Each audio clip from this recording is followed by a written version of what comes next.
how is everyone today? I'm Mina. Hi, Shoko. How are you?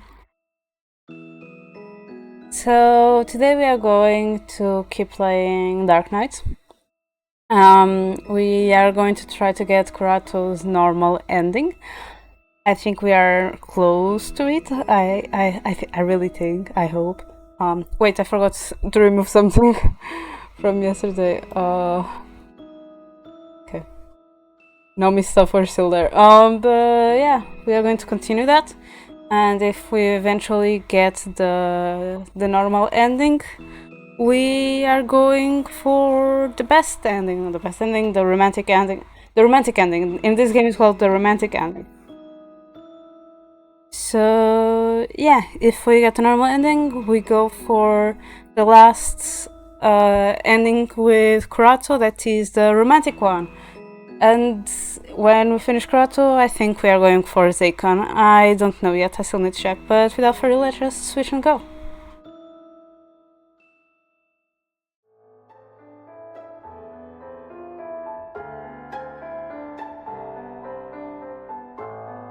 So, like usually, let's just check the gallery because I unlock a more image.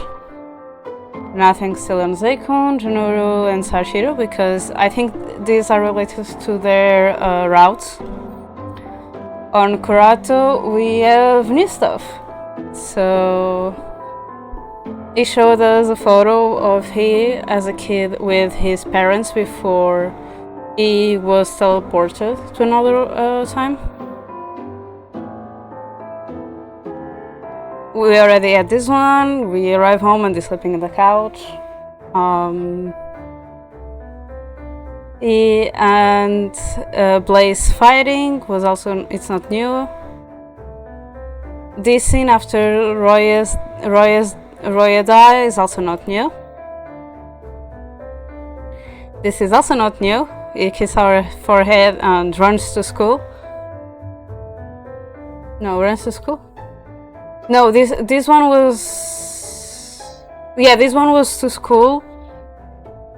Because it was this after Roya, this one, and then it was this one. I don't know why these are not for order. Here is Shane killing Roya. And Kurato holding us to not see anything. This is us. Hi Kiro, hi Effie, how are you too? Thank you for the resub, Effie, I appreciate it. And how are you, Barry? You? But yeah, this is us kissing Kurato. It happened in the last one. That's why I'm like, wait, the normal ending as a kiss? I thought the normal ending would be friend zone, but seems like there is kiss. So basically, we put Kurato against a wall because he's trying to run away, and we kiss him. And yeah, and the kiss back.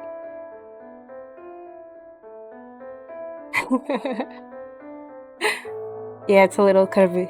It's Mara in spirit. Wait, did I put the game sound I put? Okay. And this was when Kurato was in his bunny form, and we were on school, and school doesn't allow animals, so we hide him in our jacket, and then we bump into Shane. And because Kurato's bunny form is a curse, which is related to supernatural, Shane kills anything related to the supernatural without a question. So we try to hide Kurato. So since Kurato was hiding on our jacket, and we saw Shane and everything, especially because Shane was looking for Kurato, we start getting nervous and our hearts start beating really fast. And then Kurato starts moving, so we just rush at home. And when we rush home, Kurato gets back to his form, and then he's just like, do you know what it feels like to be there? Because it's like really close to our chest. Yeah, and we just like make him fall on the floor, and I like, you saw nothing. So that, like, you saw nothing, that never happens. So it results in this, and then he starts smoking. I was like, what about right now? Because we are not aware of what we are doing in this position. Yeah. Also, thank you for the hydration, and hi Outworld, how are you? Sorry, I was just trying to, to catch up on that. Yeah, it's a nice spot. I'm actually really enjoying it. Okay, and that's basically what we have for now. Okay, in others, we don't have anything new. This is appeared always. This was for like 2 weeks ago. Same with this one. And this we already had for some time. On cutscenes. Oh yeah, this is the first cutscene that we have. It's basically they are mocking Kurato. This is them drawing Kurato. They decided to make Kurato as a mushroom, and yeah, being basically just bully him. Image 2 out of 2. What? There is a second. There is a continuation to that? Oh my god, okay. Loads. Oh, this one. Oh yeah, by the way, this boy is probably close to that because with everything that we are seeing, and because we already bump into this boy as a ghost, we are probably going to happen to discover what happened to him, how did he die, and how really his mind is twisted.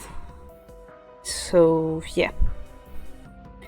What do you want me to do then? Give me money or a new one.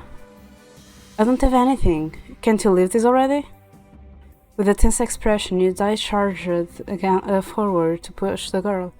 Her body hit a wall, and she let out a pained scream. More irritated than before, she raised her hand and hit him back. The two fought for a moment until the rest of the group separated them. I'm not going to pay you anything, you hear me? Then I'm going to break your stuff too. Where is your desk? His eyes shared the room until he saw the girl's desk. When he began moving, the girl screamed at others to help.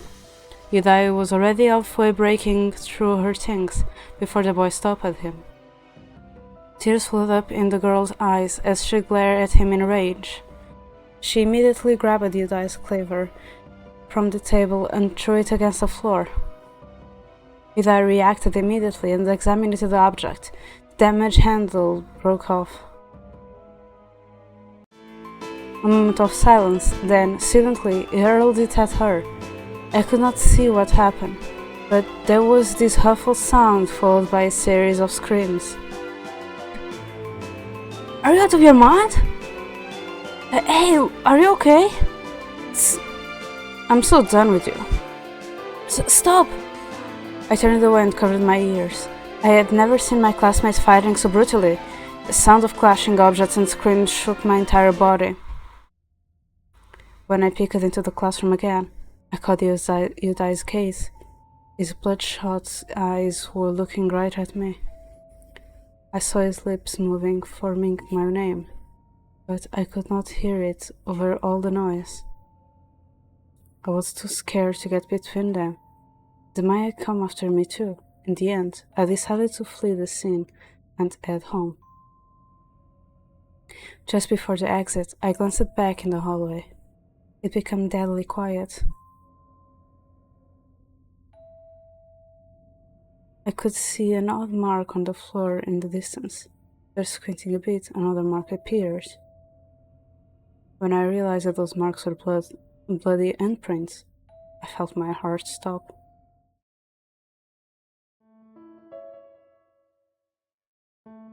I woke up in my bed. I shook my head clear, dismissing it as a dream, until I saw the rabbit underwear at my desk. The weekend passed without events. Dear students, I have bad news to tell. Something unfortunate happened to the Kenjiri family last night. We can't contact them for a while. Does that mean we can't see Roya anymore? But my friend Junuru was just fine yesterday. Calm down. Understand you are upset that something happened to your friends, but right now, they can't come to school for a while. The students started to chit-chat after this unexpected announcement. I was bewildered for a moment and I did not understand what happened. Hello, Kurato. You've been staring at the same spot for 30 seconds. Oh, Tenchi, I'm just in a daze. I thought you'd be relieved after hearing Roy is gone. You dislike him, right? Yeah. Her face looks tense instead. You wanted him gone, and now you're missing him? Well, they might come back they might come back later. Enjoy your freedom while it lasts. Then she patted me on the shoulder. I tried to force a smile. A few weeks passed without the brothers never returned to school. I kept an eye on the newspaper. Apparently, something happened to the family, but it was not stated what. There were wanted posters around the village of Junuru and Roya, but none of their parents. I did not know why. Oh, so Roy and Junuru time traveled before Kurato. Okay. You look like you haven't slept for days. Oh, nothing to worry about. Tell me. Well, Roya has been taking it out on me for a while. I feel stressed out from the events that went on in the past days. I told you this before and followed your advice, but even though he's gone, his image is still haunting me. I want to say you shouldn't get stressed in the first place, but it's easier said than done. I rolled my eyes at her statement. In all seriousness, there is no permanent fix to this unless you change your attitude to the situation. It's either you or him. It's only a small bridge you have to cross compared to everything else later in life.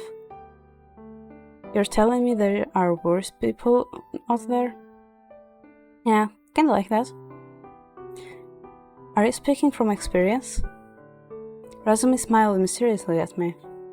To be honest, I did not know much about her. She did not really hang out with anyone at school beside me. I did not know how. I did not know how we even get along. We were so different. Look what I bought. They say if you open this tiny box, you can make a wish. Azumi took out a fancy metal box from her bag and pushed it in my hands. Why do you want me to open it? I can't open it myself, so maybe you could. I really want to see what's inside. I never heard of making wishes in boxes. I was doubtful, but she seemed in high spirits. I took a deep breath and opened the lid. My mind went totally blank when I peeked inside. There was nothing I wished for. At first, I thought the box is empty, but then black smoke spilled from the edge. I tried to force the lid closed, but smoke kept leaking out of it regardless. It was almost as if the inside of the box was set on fire. Suddenly, the smoke surrounded my hand and seemed to seep through my skin. I screamed out loud and dropped the box. For a split second, I thought I saw a large shadow escape the box. My face went pale. When I glanced back at the box, it was empty and clear of smoke. On the floor beside it was a silver cross necklace and the note. Hope, from a fool who opened the box too, and sealed it again.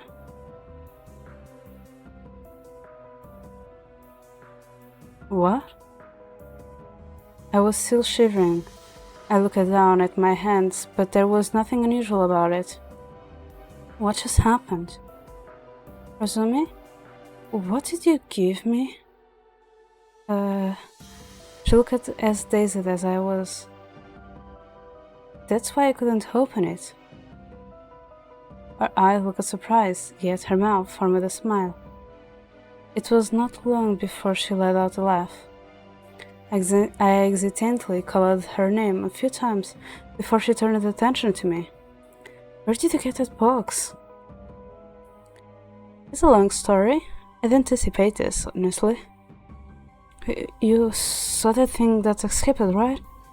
Maybe we should go after it and put it back in? I'm sorry, Kurato. She turned around and left me clueless there. Unsure of what to do, eventually I examined the box, making sure it was safe before picking it up. That night, I could not sleep. Countless questions popped into my head.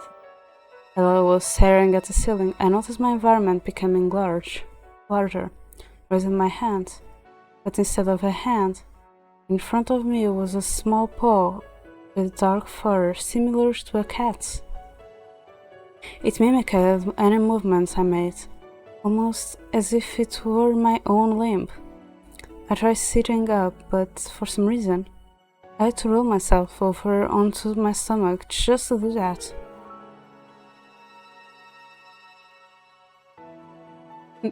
No, it's a two-body rabbit. It's a two-tailed bunny. A quick glance at the mirror on the other side of my room proved that my whole body had transformed into a small creature. What am I supposed to do? It's his curse. It must be because of that box. That's right, Razumi gave it to me. She must know how to undo this, right? I did not know how long I stared at the mirror before I passed out. The next morning, I woke up back as my usual self. I decided to pay Razumi a visit at her place. Felt nervous after pressing the doorbell. What if she isn't home? Would she still talk to me after what happened? Maybe she knows nothing yet either. Who else should I ask about this? Oh, Kurato! I gulped at her sudden voice, now that I was already there. I might as well ask. About yesterday. Come in, let's talk inside. What is... Okay. Upon looking closer, I noticed the dark bags under her eyes. Did not seem like her usual cheerful self either. Her place was tidy and quiet. Only of the few things I knew was that she lived alone. So, I know what you want to ask. It feels pointless to tell you all though. The girl rubbed her head, looking at my sad face. She let out a sigh and averted her eyes. I saw the box from a priest. He was practicing rituals of purification. I thought the box had something powerful located inside that could be useful. What were you going to use it for? For something. I was mostly curious though. In case you're wondering, anyone could have opened that box. You were just there at the right time. It wasn't personal. I thought we were friends. How could you do this to me? It was an accident. I felt my eyes filling up with tears. There was a heavy weight lingering in my chest. Suddenly, there was a bright light and my body shrunk into the same small creature I saw in the mirror last night. Not again. Razumi blinked at me, bemused, but then realization dawned on her face. This time, the transformation only lasted a few seconds before I turned back to normal. I see. It's a curse from the box. How do you reverse it? I'm not a witch. I'd have to experiment with curses to know. Oh. Razumi held up a palm, then used her other hand to pull out a cane from it. Almost looked like a magic trick, except I had a creeping feeling it was no illusion.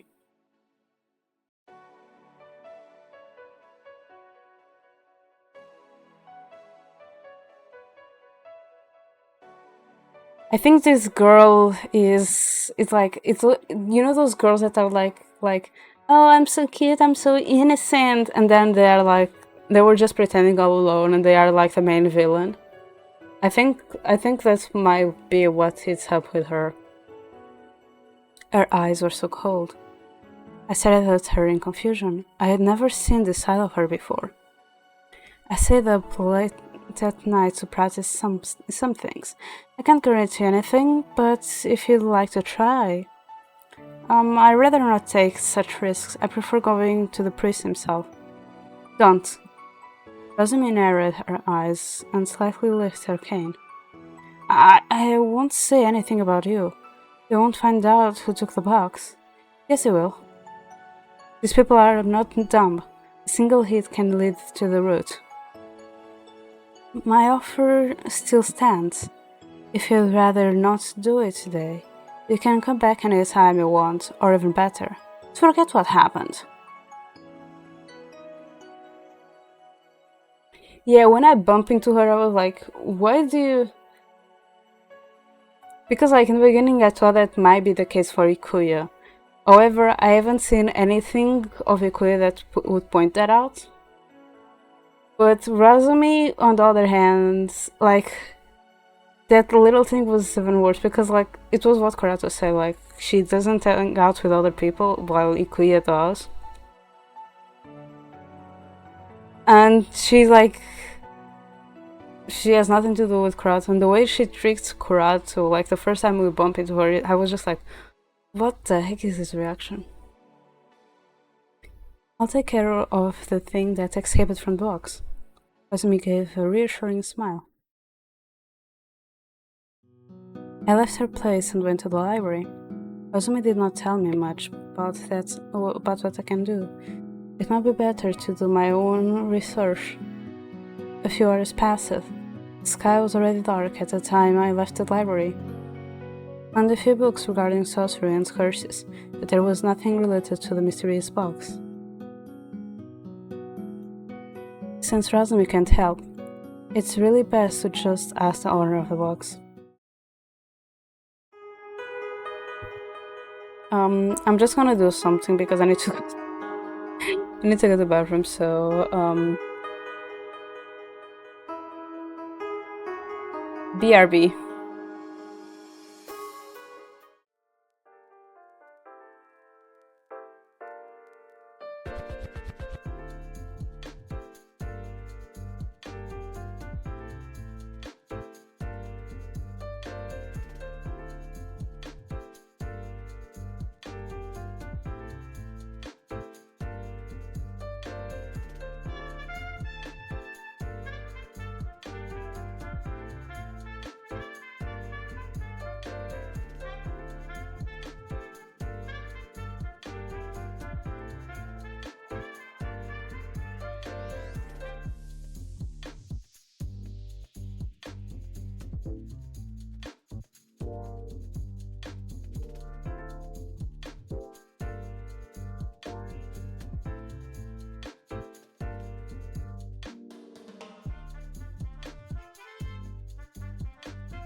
Oh.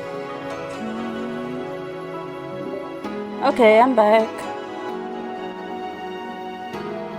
Just removing some notifications. Okay. The next day, I headed to a temple in the forest. I did not exactly know who to look for, but there was only one person around. Thank you. The man was sweeping the floor and muttered to himself, "The box. The dangerous box. I approached him carefully, guessing he was a priest whom Razumi stole the box from. He did not speak of the box, as Razumi told me, but I did try to get more information regarding curses. The man also taught me a few simple spells that can ward off evil presence. He was genuinely kind, and I felt like returning to learn new things. The following days, I went to the temple whenever I had free time. The priest was usually occupied, but he always made a little time for me. I considered coming, clean about the box, and brought the necklace with me as a proof, but never found the right moment to do so.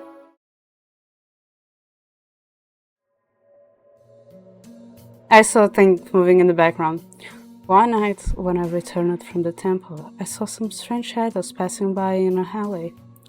Not bat an eye at it and rushed to get home as soon as possible. Kurato. The familiar voice made me turn around on an impulse. That explains why I never felt like doing this kind of voice for her, because I do this kind of voice for Ikuya, but for her I never felt like doing it. The familiar voice made me turn around on impulse. Hi! There was an ominous expression on Razumi's face, and her eyes were shining. She had a cane in her hand, the same one I saw when I first went to her for help with the curse. Without another word, I ran away as fast as I could. She kept calling my name as she pursued me. When I looked behind me, what I saw rendered me speechless. She has wings? Is she an angel or something? Oh, so she is Oh, so she is the girl in the opening with the wings. Focus, Kurato. My house is closed.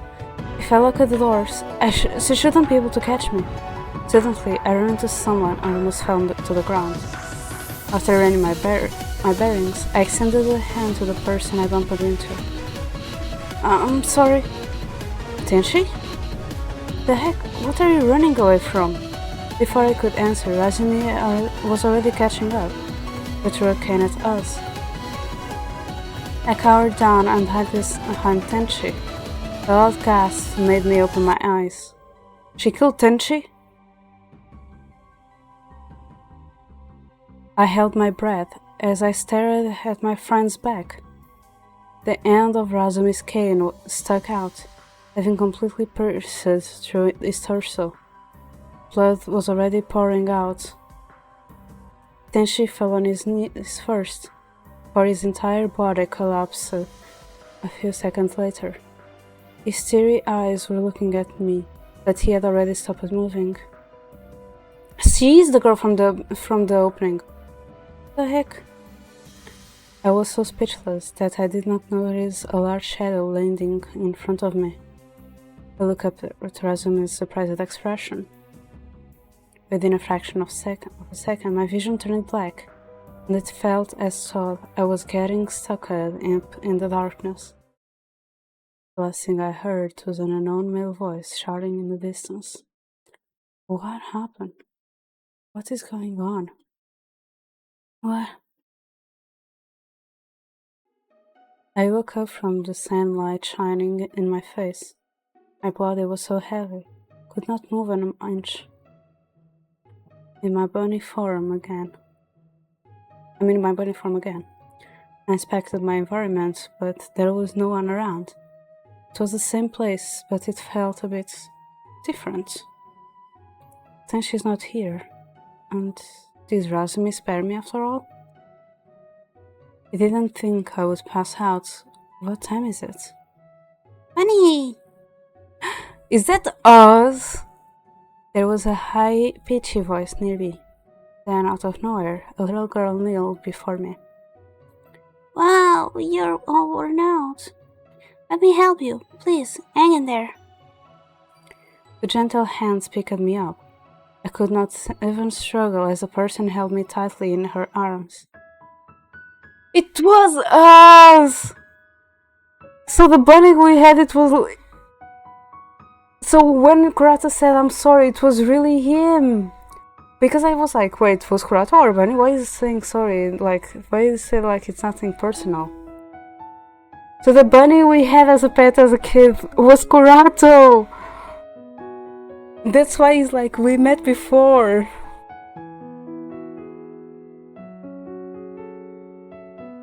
We moved to a bench. She patted the dust of my fur. Her hands were gentle and warm. She took out a bottle of water from her bag and gave me some. It was as she could read my mind. I forgot all worries and let myself enjoy the moment. I wish to stay like this forever. After my energy was replenished, she put me down and left me in the park. I could not let the chance slip by and hoped after her. Hoped. She ignored me at first, then let me follow. I was brought to a room. I suppose it was hers. Wait here, Bunny. I'm going to get you some food. After she was gone, I looked around. I know everyone in this village, but why have I never seen this girl before? She seems to be around my age, so she should go to the same school as me. Caught a glimpse of a calendar at the desk, then realized that something was wrong. The date is different. The numbers are way higher than what it should be. The date must be wrong. My head was hurting from trying to understand the situation. This buckshot and water are for you. After entering the room, the girl put the food in front of me and smiled brightly.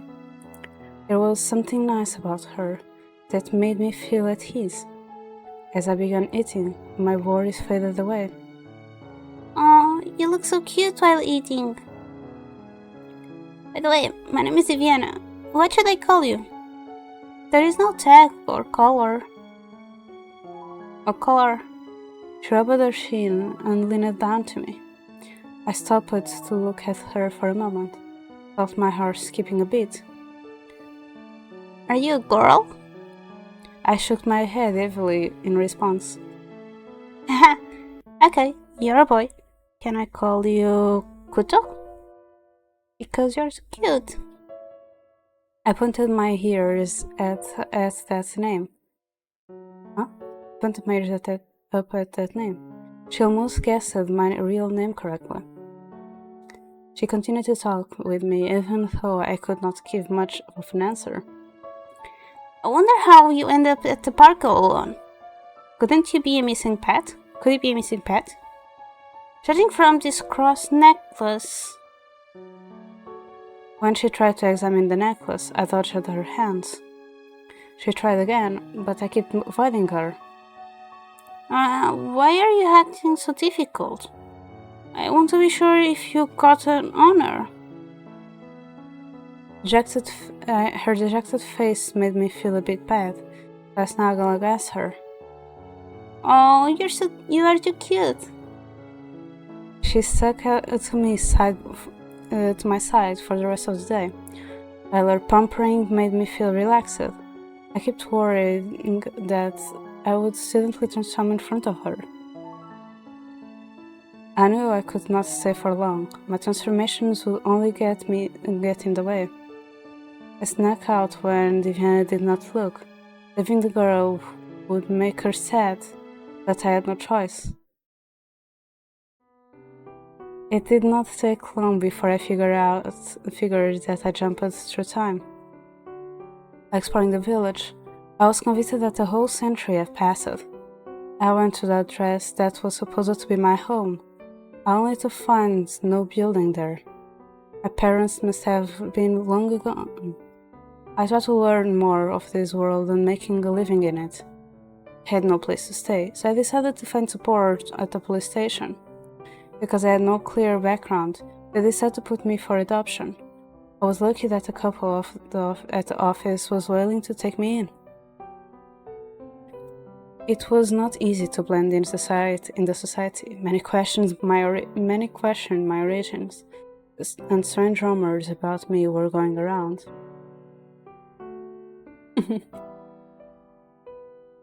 Hey Leo, how are you? We are actually learning the background of a romantic man. Romantic? No, a handsome man.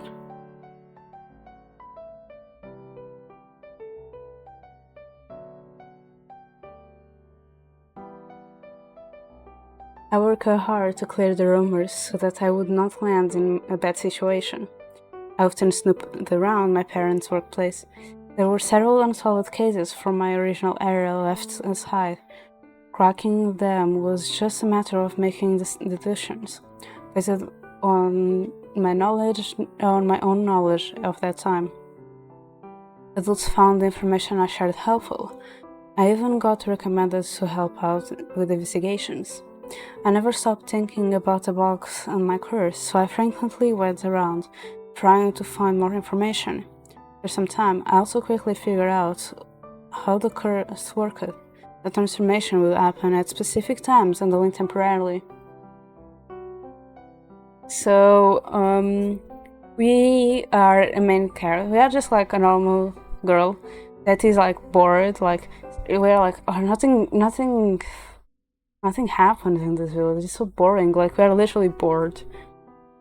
And then also after some time, people start disappearing, and murders and assassin and things like that go around, and plus disappearance.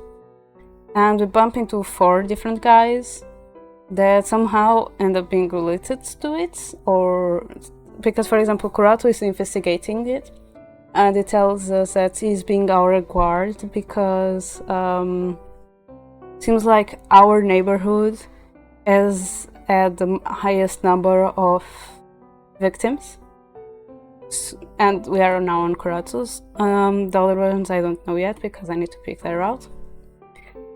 But yeah, we are just trying to figure out, because we are bored and there is this disappearance and murder is going around. We are trying to solve them because it seems like we like that, and we are a badass girl because it seems like we kick an entire gang when we were in the first year from a school event because they were being a menace.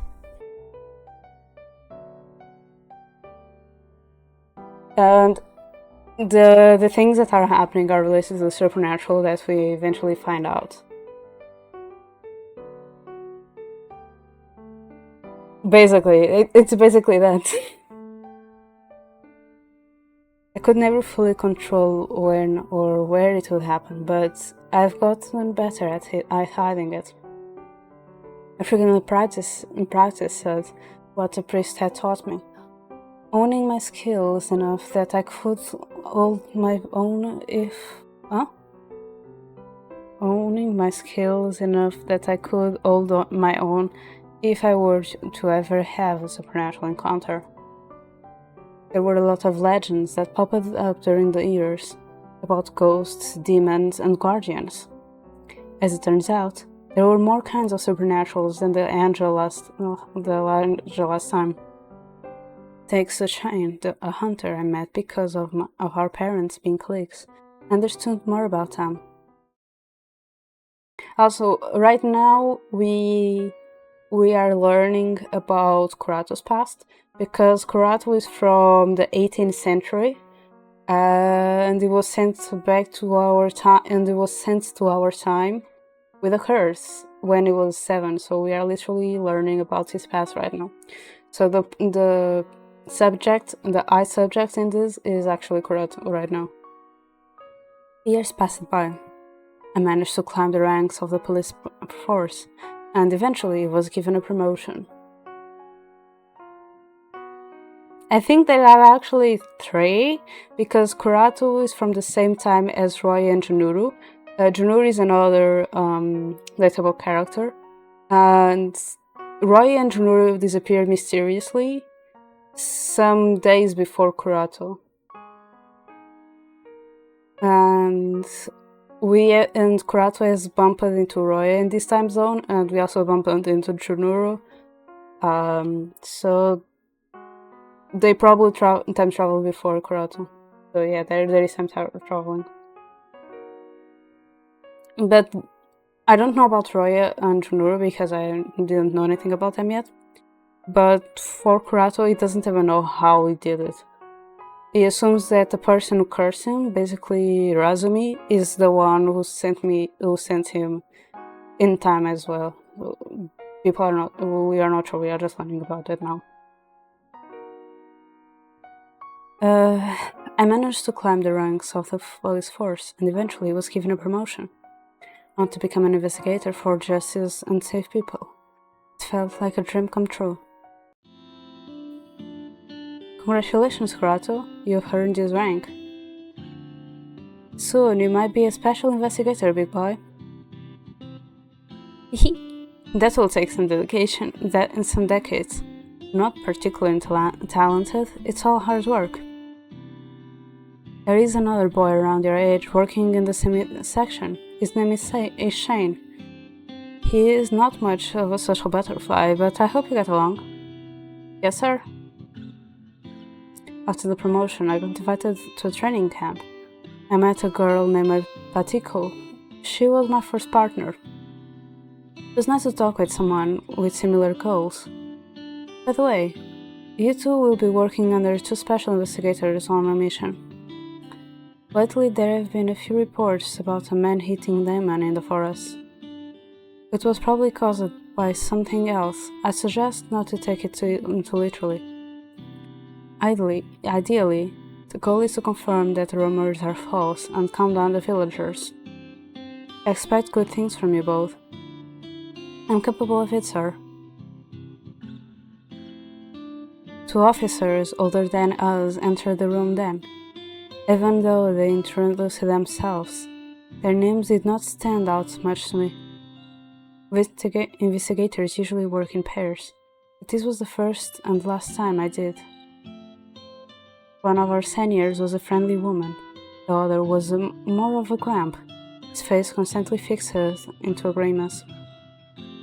They filled Patiko and I in about the demon reports as well as our agenda. For now, we were only going to patrol around spots in the forest where the demon had been sighted. After the briefing, we headed for the forest with the investigators leading the way. I hesitated for a bit at the entrance, and my partner patted my shoulder before we entered.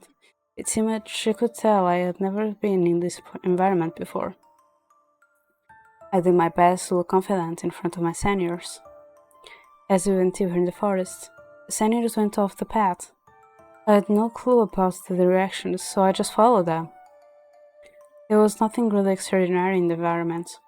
Suddenly, I saw a familiar shadow in the distance. Is it Razumi? Maybe there is nothing. We should head back to the office.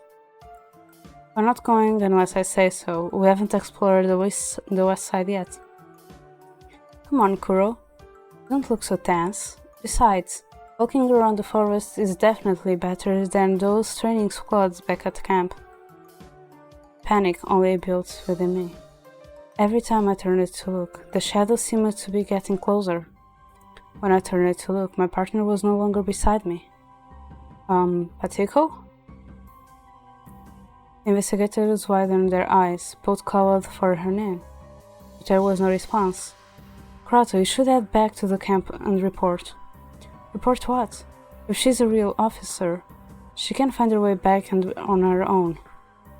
The female senior briefly shot him a glare, then turned back to me. Listen, go back and tell the chief that Patiko got lost in the forest. Don't listen to her. We should finish the mission first. It surprises me that they started arguing. I glanced around. The shadow was gone now. Following my gut, I began heading back. Hey! The man tried stopping me, but she held him back. Something told me the situation was dire. After running back, I entered the office to see someone on the floor. Underneath his body was a pool of blood. When I tried to approach him, a gunshot boomed in my ears. Pain instantly burst in my shoulder, and I was thrown forwards onto the floor. I thought they were on a mission. What was that idiot doing? The person turned away from me for a moment. Officer? There were footsteps behind me, shuffling around the office. The hand over my bleeding shoulder, I struggled to sit up. Trying to see what was going on, a man in uniform was by a desk, rummaging through something. Within a second, I understood what he was doing. He's stealing the donations, and he mentioned someone else. The first thing that came to mind was the investigator who tried to keep us in the forest. I can only assume they were working together. Report is to the higher ups, but this pain is hard to bear. With my good arm, I slowly reached for my gun in my inner pocket. The man must have been keeping an eye on me, because it suddenly turned it in my direction. He kicked me in the stomach, causing me to roll back. I held my breath when I saw his gun pointed at me. Without any word, he reloaded it and prepared to pull the trigger. Time seemed to slow down, when everything around me shrunk after a burst of light. My opponent was totally dazed from what happened. I took this opportunity to escape. I returned to the forest to find my superiors, but both of them were gone. At the same time, my transformations became more inconsistent, so I was unable to return to the village. I ended up spending weeks in the forest to investigate. The male investigator had properly killed his partner, then fled. As time passed, negative rumors were spread about me. Everyone thought that I killed my partner and the higher-ups. After collecting enough information, I managed to track down the missing investigator. He had hidden my co-workers' corpses in his attic, which was enough to prove him guilty.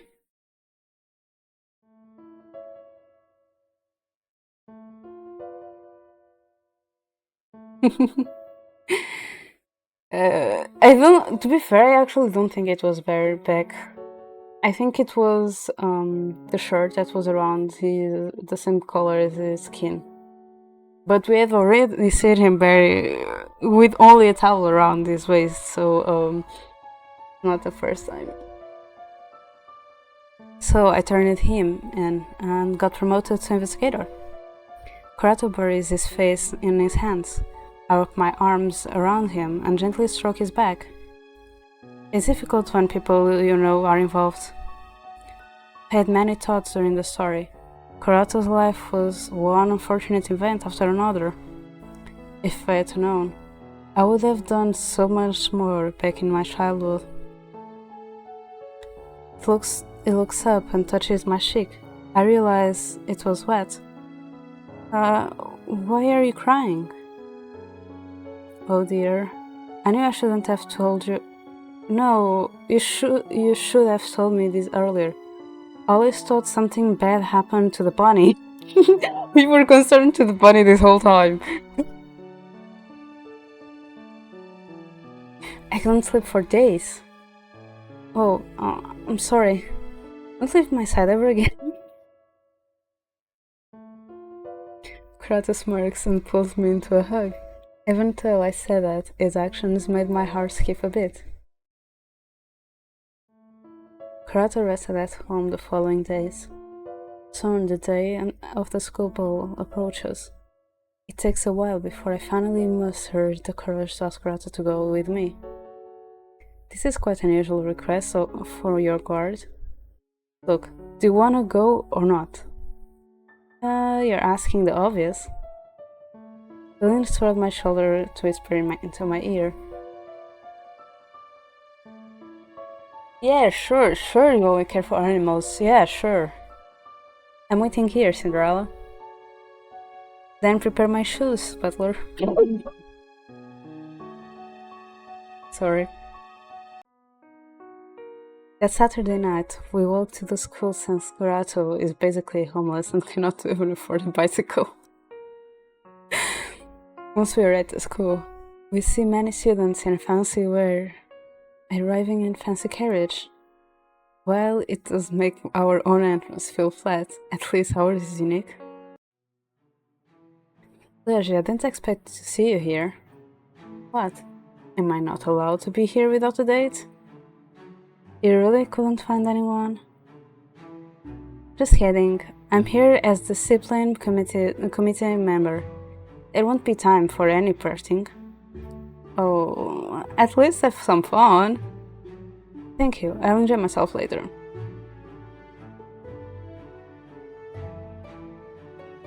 Wait, what do you mean? What is that supposed to mean? The butler thing? Oh, it's because we gave Kurato some clothes and he's like, what are you trying to do to me? Are you trying to make me look like your butler? So it's kind of like a joke between us. I find Queen in the crowd. She seems busy with her brother and cheering on the attendees. After greeting her, Kurato and I continue moving through the crowd to the ballroom. The first person I recognize is Jace. He stands against a wall with his arms crossed, watching people. I follow his gaze only to realize he's staring at Kurato. I have a bad feeling about it, so I pull at my partner's sleeve. Don't look at the corner, Jace is there. At least there's no more double trouble. You can't even handle a single trouble. You should give me more credit. Anyway, I don't think he will cause a fuss with these many people here. Let's enjoy ourselves now we have the chance. He offers me a drink. While I roll my eyes, I take it. Take a sip and let the atmosphere sink into me. For a while, the music starts to slow. Kurato takes a glass out of my hand and silently leads me towards the dance floor. I'm not the type to dance. Oh, are you afraid to be the center of attention? Or could it be that you can't dance? I can dance just fine. I roguely grab Kurato and pull him close to me. I put his hand in the right positions and glare confidently into his eyes. Show me how good you are. Of course, milady. Kurato grins mischievously as he makes the first move. I let my body sink into his as we dance across the dance floor. It began slow and smooth, but then he would surprise me with a few sudden moves, like spinning and lifting me. I have to hold on to Kurato tightly so I will not lose my balance. My cheeks go hot because the little proximity between us. I can see the smirk on Kurato's face as he seemingly enjoys my reactions. Honestly, I want to stomp on his feet, on his toes to wipe that smirk off his face. A while later, I'm going to catch some fresh air. I'll be back. Alright, don't be gone for too long. I stand to the side and look around for familiar faces. I've never seen my classmates go all out with their outfits. A smile spreads across my face as I watch them having fun. My eyes shift to a lone soul in the corner of the room. I go to my friend Lyogis to keep him company. Isn't it boring to play Sachi the whole night? You're right. Maybe I should start chasing after people to spice up the mood. That would definitely be more fun. Why are you by yourself? Did your dance partner run off with some other girl? No, he's just taking a break. From you? I hit him in the arm playfully. I wonder how Ikui is doing. She's having her time of life after dumping Ikuyu on some of her friends. Wait, Ikuyu's brother name is Ikuyu? Ikuyu's brother name is Ikuyu? Oh my god. Couldn't they find a more creative one? Not bad, girl. Someone is going off limits. I follow Lyoji's gaze. Chase is skittering in the shadows, heading further into the school building. Lyoji wants to go after him, but I offer my help instead. Leave him to me while you keep the others here. Are you one, Diviana? Hurry after Chase before I lose him from sight. When I try to call his name, it turned into the corner and in the hallway. Why is he in such a hurry? I decide not to call his attention anymore. but to follow him instead. Suddenly, I hear noises of an opening door behind me. Before I can turn around, a hand covers my mouth and I get pulled inside the classroom. I try to kick the person, but a hand pulls back and a finger takes its place. Shh, it's Kurato. What are you doing here? Hiding? Jess is looking for me, and I'm not in the mood to fight right now. What if I tell Jace to... It's no use, he knows about my past, and that I don't belong in this era. Then we can explain that there are more important things going on at the moment. Maybe he'll let you finish your job before he sends you back? Only Blaze has the power to send me back in time. I have a bad feeling about what Chase might do. Thinking about it, if there is no other way to transfer my existence, he might just kill me. Blaze was patient, but I think his brother is different. Anyway, Diana, I can handle this. We should head back to the party. Yeah, I had a feeling that even though Blaze was the grumpy brother and Jace was like the party one, it was kind of the opposites in friendliness, because like Blaze was really worried with us, while Jace, after that, was just like, what happened? What did you do? You're not telling me to do anything. I'll protect you, got it? I cross my arms to confirm my statement. He stares at me with a tight expression until he eventually sighs. Then Kurato engulfs me into a hug, one arm tied around me like a protective barrier. The other hand cradling my head to his chest. Why do I feel like he's going to like, okay, you stay here then? Or like, it's like, yeah, I don't know, it feels like this is the moment to make someone like, okay, then you stay here and lock us there to our safety, and goes after Jace.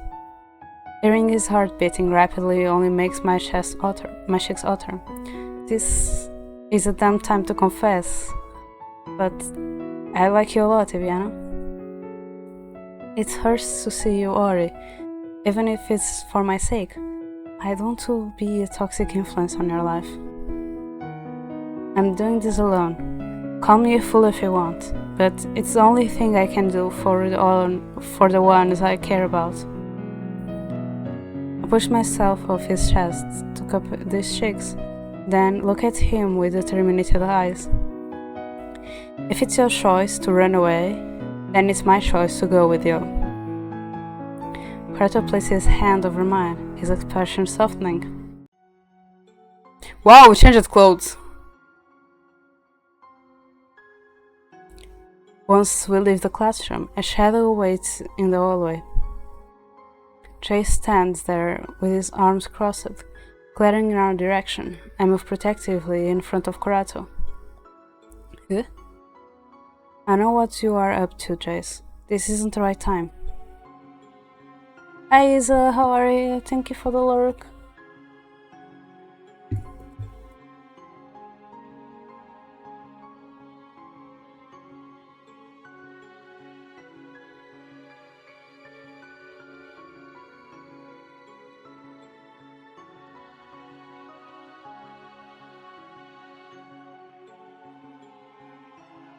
Sorry, I was just checking.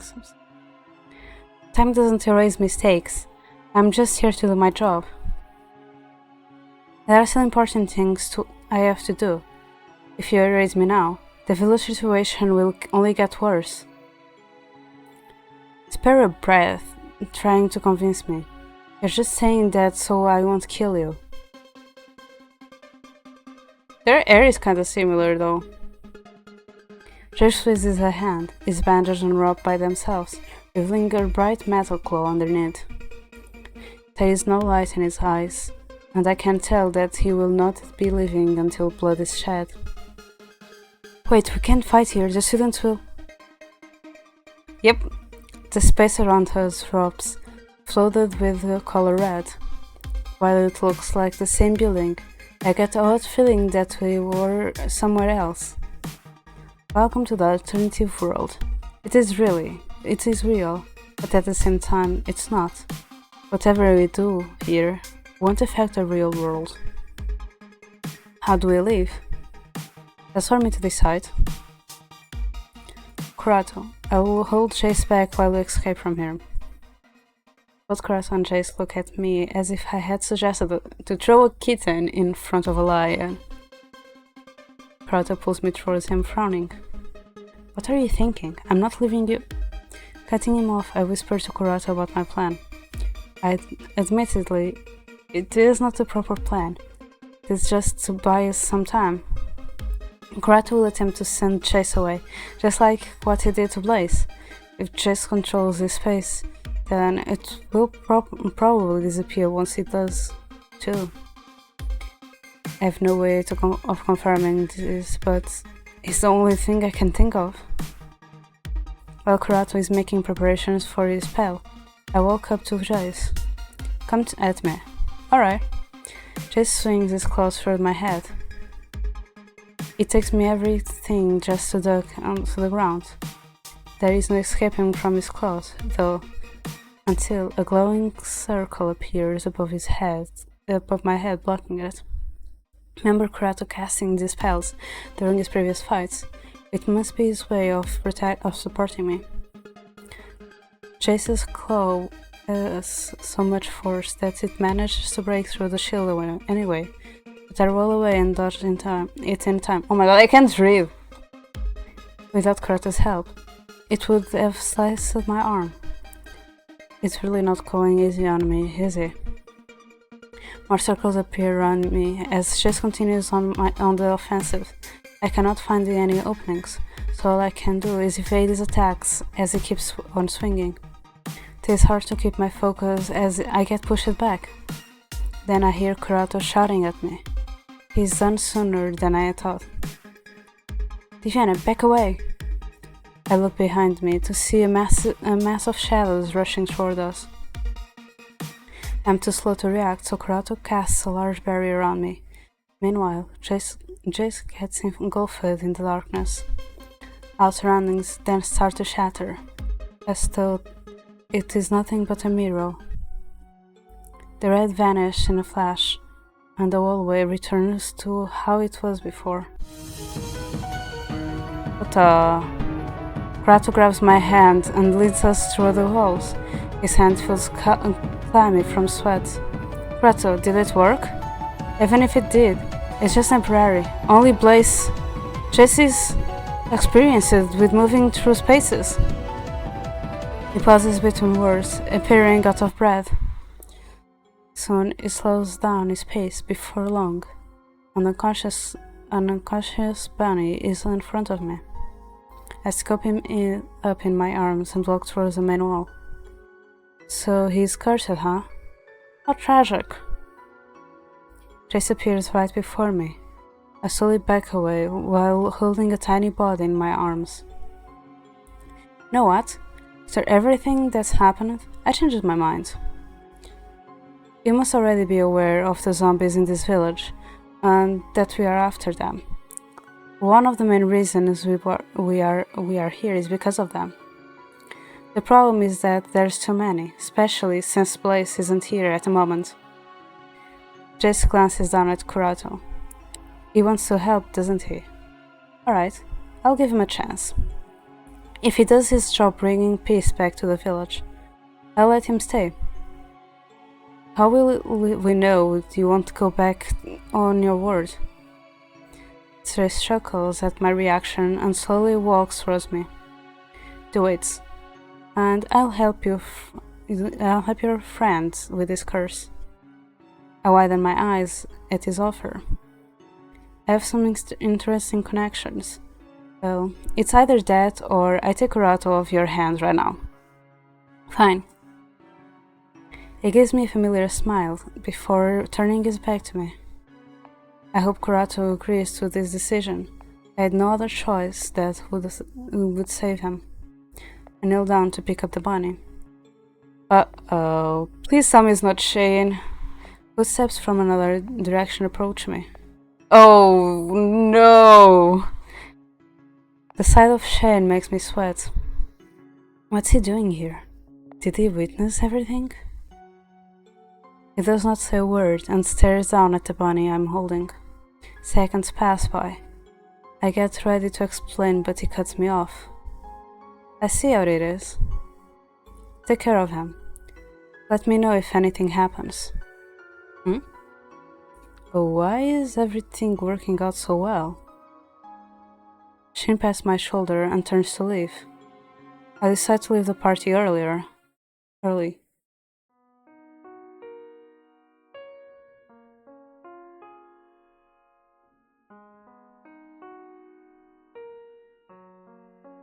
That is Shane. That is Kurato's best friend and co-worker.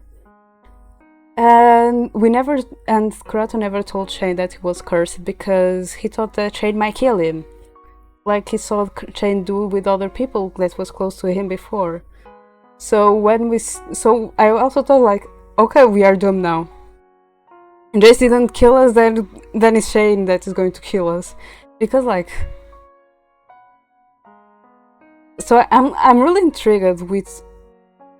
I really need to play the DLC to know Shane's story because I'm really intrigued with Shane's reaction right now. That is not a normal reaction because he killed Roy without a blink of an eye. So I'm really curious though. However, I'm really concerned about the DLC because you see how in this we have different types of body characters for the males, for Kurato, Sashiro, Juku, Shane, and everything. There is different types of bodies, and on the DLC they changed art style because eventually changed. However, they made them all buff, and I really don't enjoy it. The main character, I love. She looks more mature because here we look like a 13-year-old. We look like a 13 years old.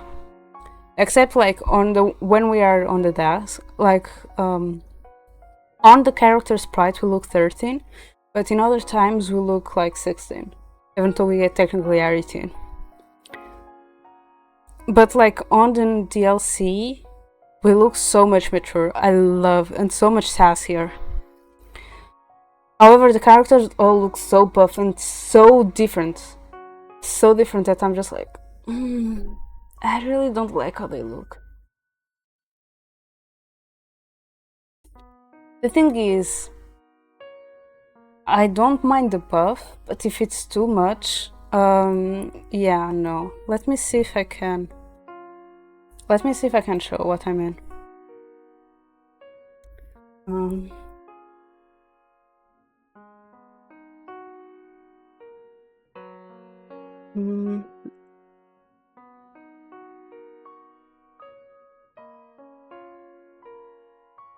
Okay, so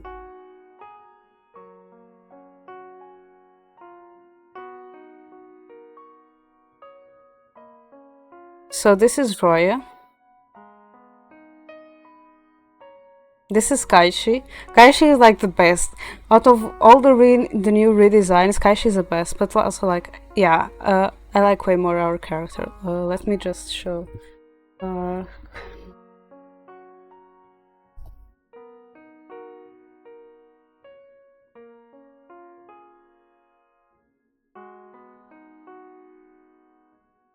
So, where...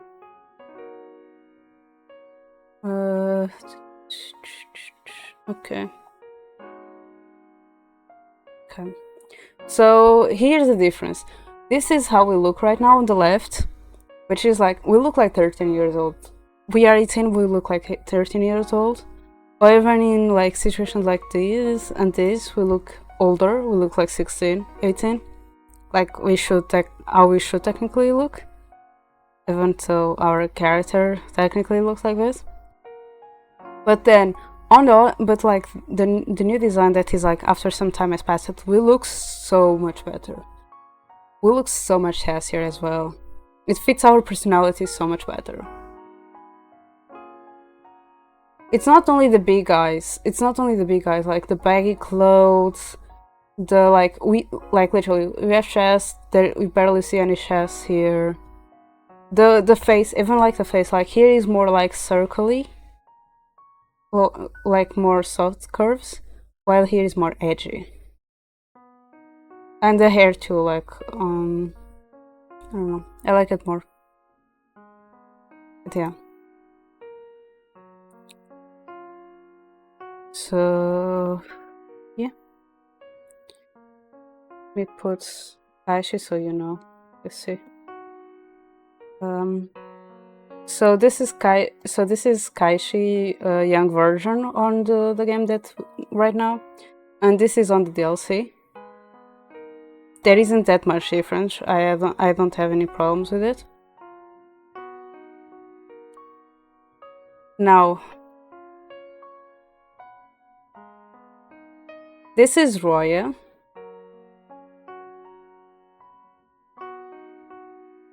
And this is Roya. You see?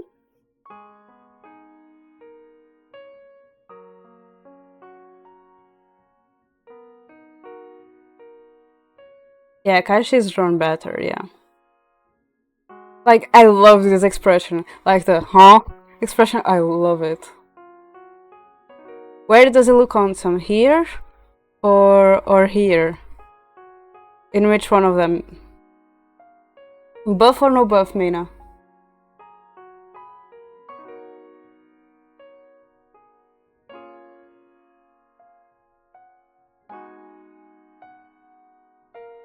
Yeah, the huh.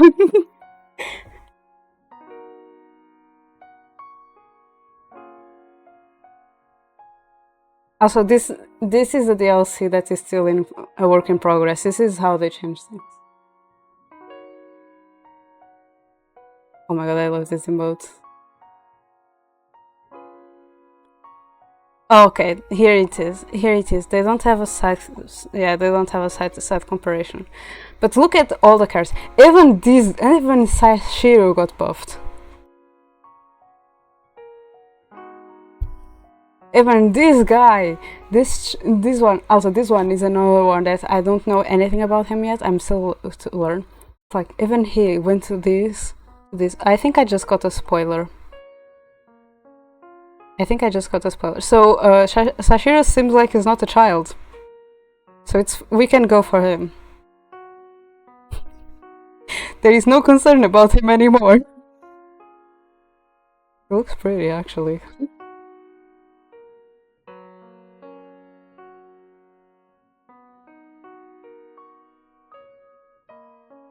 But yeah, not even him escaped. What the heck? Even him got buffed. Him got buffed. What the heck? I'm like, I love Kurato's design. Look at this. What the heck is that? I'm sorry to the creators of the game. I like some designs that you did. I like some redesigns you did. I don't like other redesigns you did. And for the males, for the men in this game, like, it's so different. Why are they all buffed?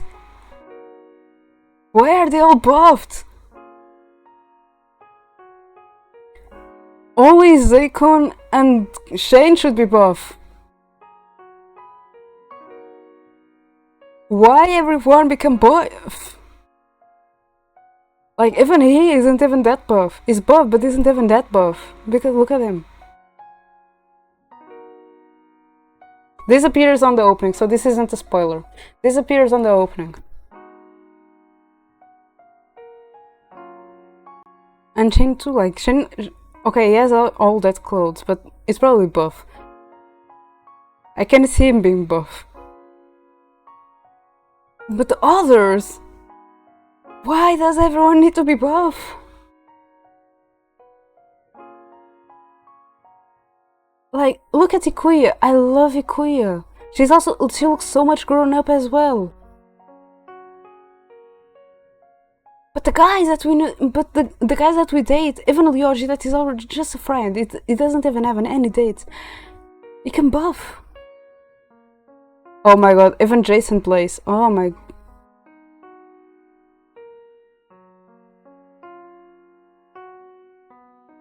No, no, no. I'm done with it. Back to the story.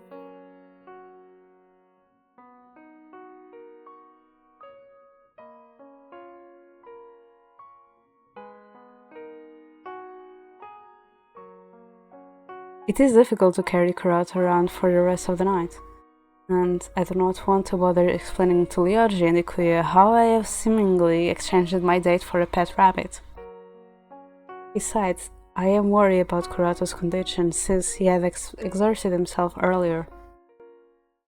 Before I go to sleep, I check on Kurato. He is asleep soundlessly. I will tell Kurato about everything later. A few months have passed by. Kurato has been busy dealing with the possessed people. Even though he made a deal with Chase, we operate separately. The same goes for Shane.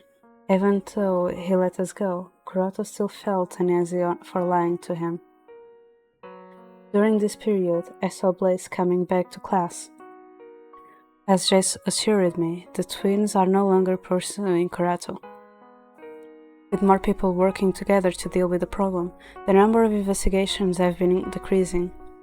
After Roya's death a while back, no new culprits have turned up. Thus, the presumption was that most of the events had been a result of his actions. Slowly, the people reported missing are being found. The sound of my alarm abruptly wakes me up from a sweet dream. I turn off the alarm and roll back into bed. Finally, silence. Morning, Diana. Did you have a good sleep? I actually woke up before the alarm I set, so I thought I'd check on you. You have class today. Oh, the umbrellas! I was trying to sleep! Annoyed, I sit up and swing my body to get out of my bed. My foot unfortunately gets tangled in a blanket, making me fall forward. Ivana, look out! When I open my eyes, I find myself hanging off the bed, with Kurato holding on to my upper half. I quickly crawl up and he lets me go. How are you feeling today? Sorry for being so careless last night. You had to use a lot of your power, didn't you? I'm feeling perfectly fine, don't worry about it. I'm more concerned about you pulling an all-nighter to finish the paperwork. It's the least I can do to support you. You can always take a break if it gets too much. I know you don't have to keep repeating it. Anyway, I need to dress up. Excuse me. Kurato walks me to school today. Because it is his day off, he wants to keep me company during breaks. I go to the schoolyard to find Kurato. Oh, this is such a nice... It's actually really nice. He's resting at the greenhouse. I make myself comfortable next to him and stare at the sky.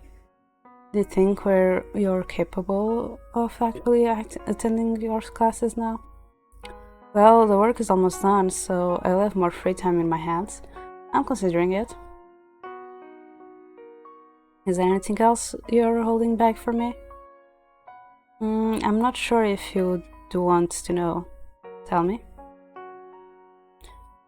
Mischief glints in his eyes, and he leans down to plant his lips on mine. Startled, I raised my arms to wrap around his neck. I feel my cheeks heating up. I close my eyes and enjoy the moment, not realizing when he had moved away. I'm glad I decided to stay. I don't want to part with you ever again. Oh, romantic and no!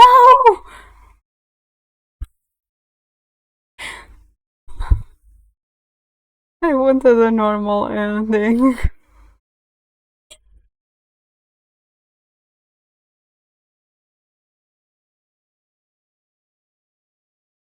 I was like, is this supposed to happen in the normal ending? Oh my god.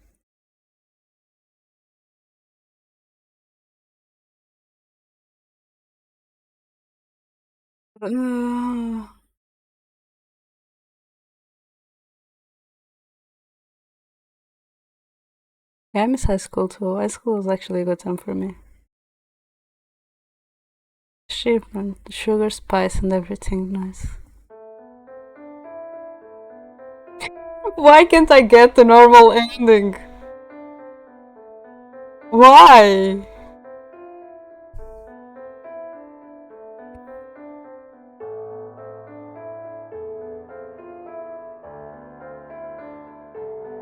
See, he's wearing a shirt. That is like because it fell on the floor. The shirt, the movement of the shirt also went like this way, so that's why the skin is showing there.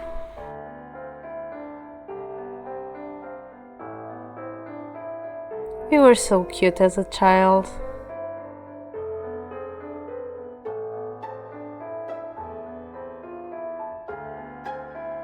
I'm googling. I'm googling.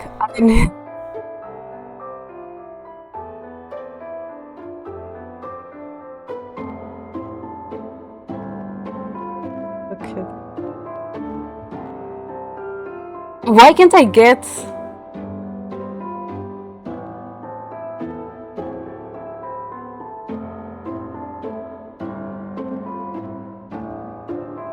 Why can't I get the normal ending?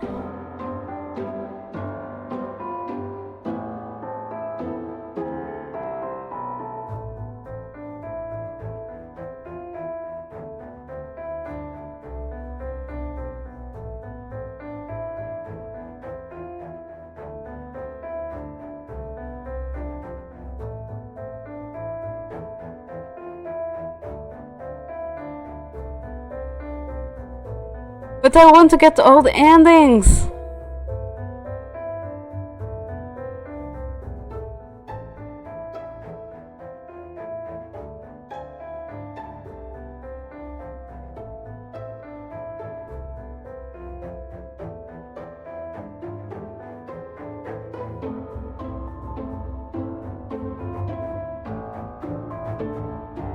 I did everything like they told me. I didn't pick the right choices on the second part.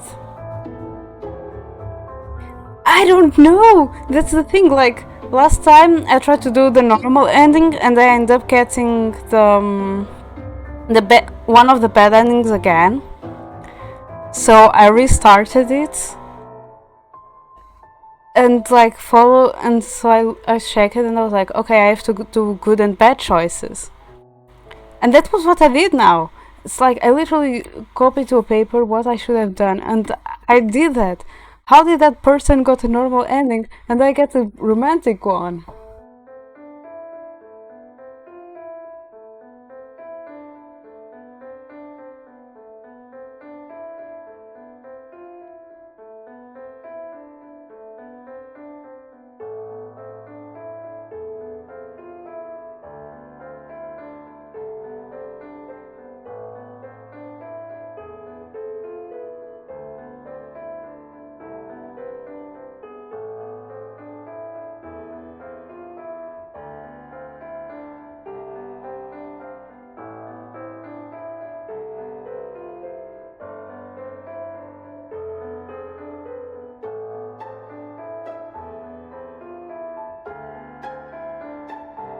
I found a video on YouTube.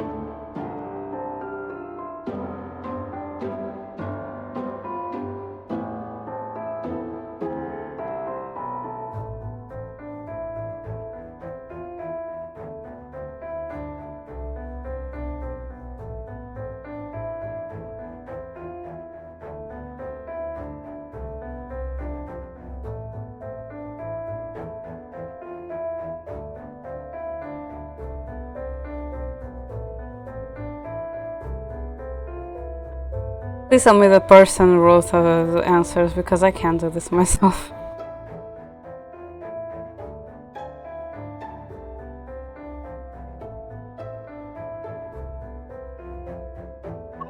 Take this photo. I just got spoiler.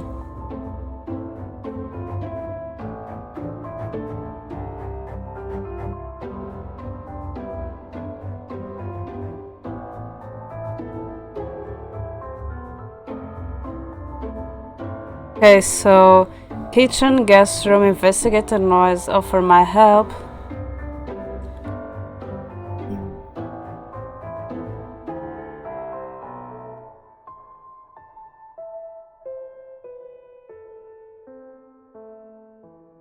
Okay, I see someone saying they also got the normal ending doing this because I can't. I'm taking a photo. I need to Google. I need to know how to get the normal ending. I'll be right back.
Okay, I'm back.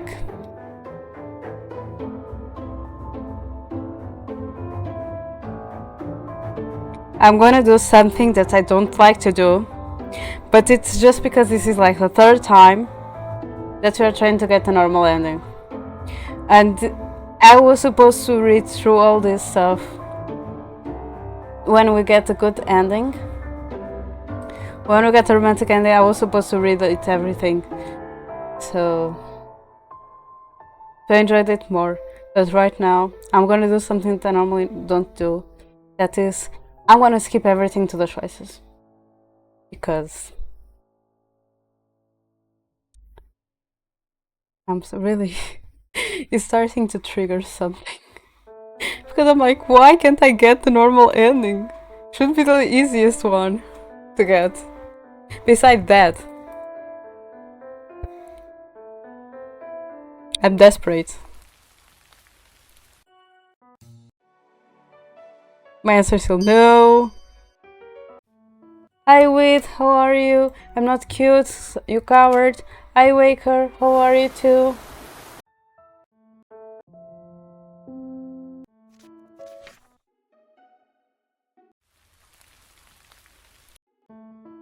And I'm not cute. Wait, what didn't this... The weird person who broke into my room. Yes, I'd like to investigate him.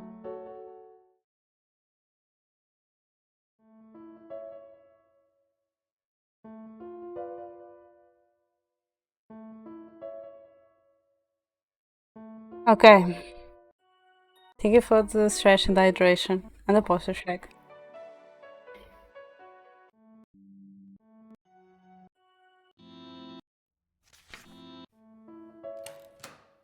Okay.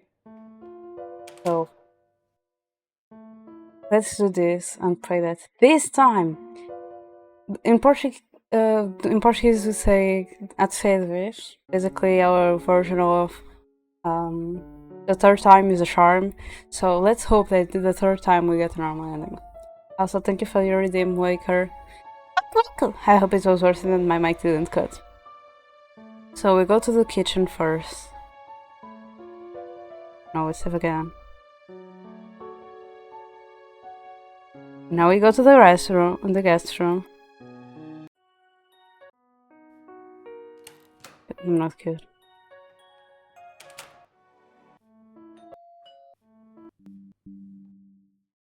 Okay. I'm getting that normal ending.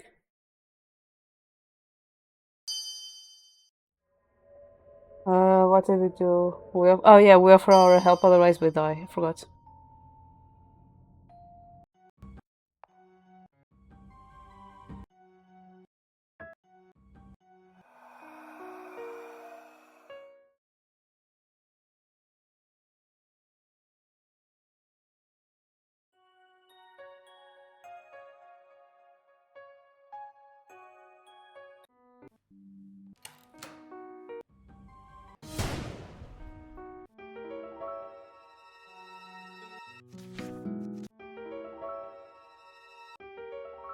I really want to read this all, but right now I'm just focused on getting that normal ending. If anything, I'll do a full run where we just go to get the good ending, the romantic ending. Even though we already got it, I will do a full run of it only, just to read it normally. And just because right now I'm really pissed off. I'm really pissed off. Oh yeah, I didn't read this one before. Oh no, you don't, Raya. I dive for the gun and grab it before it does. My heart throbs nervously as I hold the gun in my hands. When Raya reaches for me, I scramble back and point the weapon at him. Don't move. Eh? This is unexpected. I didn't know you had the guts. There is no more need for violence if you just stay still. He grins mischievously and approaches me despite my warning. I slowly get to my feet. The gun still turned on him. The barrel of the gun is shaking, and I realize it is my hands. It follows me as I keep stepping back. I hear Kurato talking to me, but I am too focused on Roya to pay any mind to his words. Suddenly, Roya charges for me. At the same time, I feel a hand on my arm, pulling me back. In the heat of the moment, I accidentally pull the trigger. Oh no, now we are the ones killing Graham. The recoil almost throws me off balance, and I drop the gun, the sound ringing in my ears. Roya stares down at his leg. The wound immediately stains the fabric. I'm sorry, I didn't mean to. I'm fortunate. You need to work on your aim, Diviana. I'd rather have Kurato do it, but you're not a bad choice either. Anyone but the hunter. Roya seems unfazed by the wound. He still stands straight, as if nothing happened. How we can endure something like that? Maybe... Suddenly, there is a gun... Okay.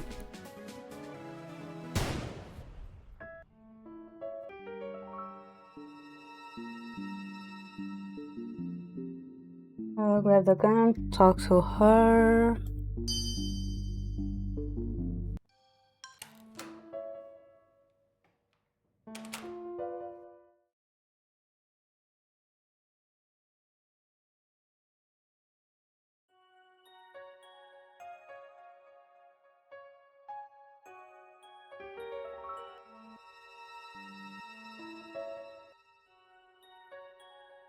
But I guess I didn't save, thank.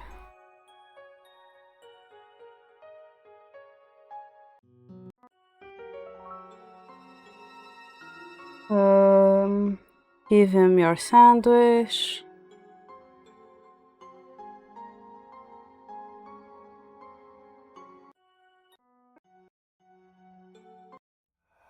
Oh! Don't look now, because that's going to be creepy.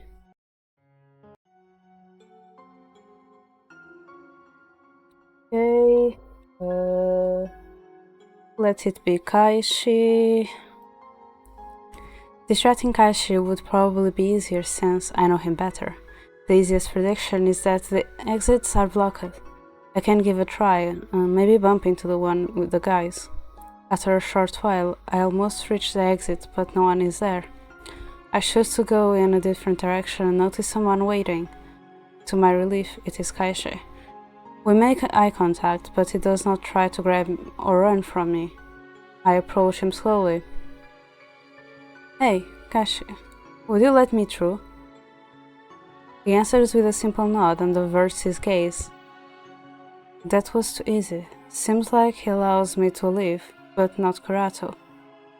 He continued to stand for a while, neither of us budging. I guess he's staying here the whole night.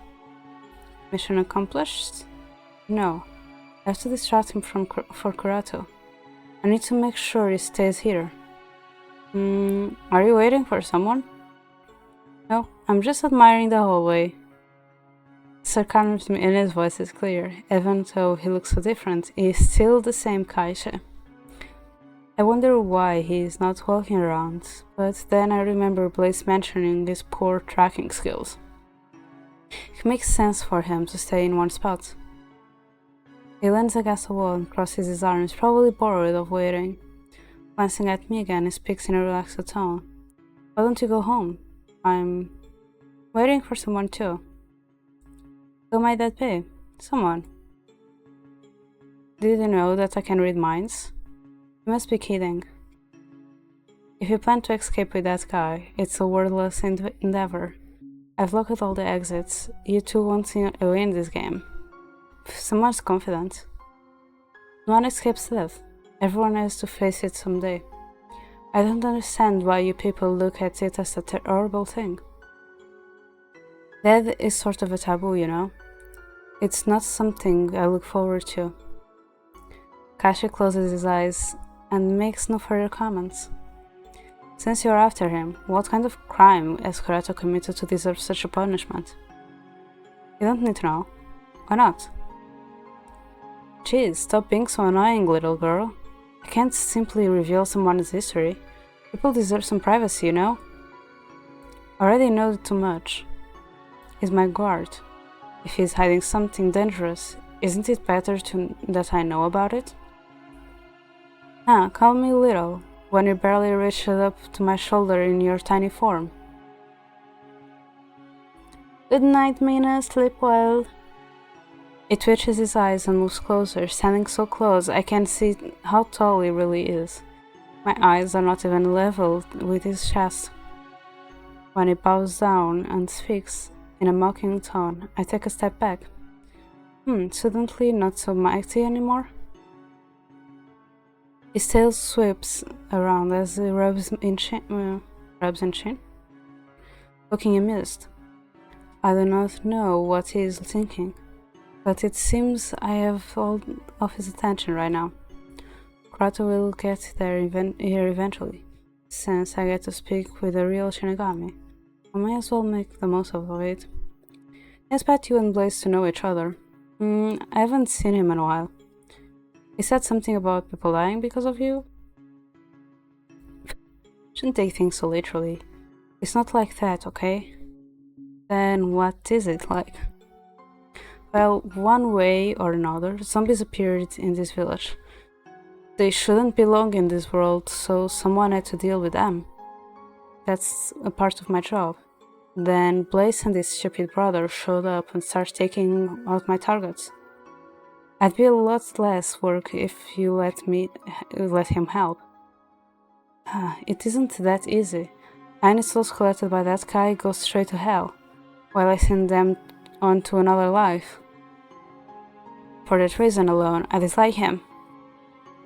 Kaishi lets out a heavy sigh and rubs his forehead. Then be faster about it. People are dying because of these walking corpses. I wish I could, but anyone bitten by a zombie can eventually turn into one. and I can't tell if someone's been bitten but hasn't turned yet. I can help. We're on the same side here. Besides, I think Kurato. Oh my god, his eyes! Kurato. His face clouds after hearing the name. Everything seemed fine when they met in his younger form. I'm not certain what their relationship is. It occurs to me that Kurato and Shen hunt down supernatural creatures. Adding a Shinigami into the team could be a bad idea. Every time I see him at class, I just want to throw my seat at him. Of course, I can't actually do that during the day. He mumbles softly to himself until he sees my confused glance. Combing his head through his messy hair, he lets out a heavy sigh.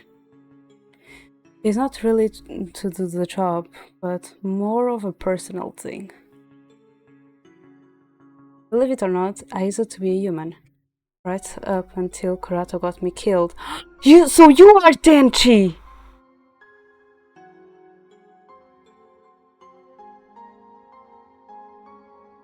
When I saw Tenchi the first time, I thought it was Kaishi. I've been looking for a chance of revenge ever since.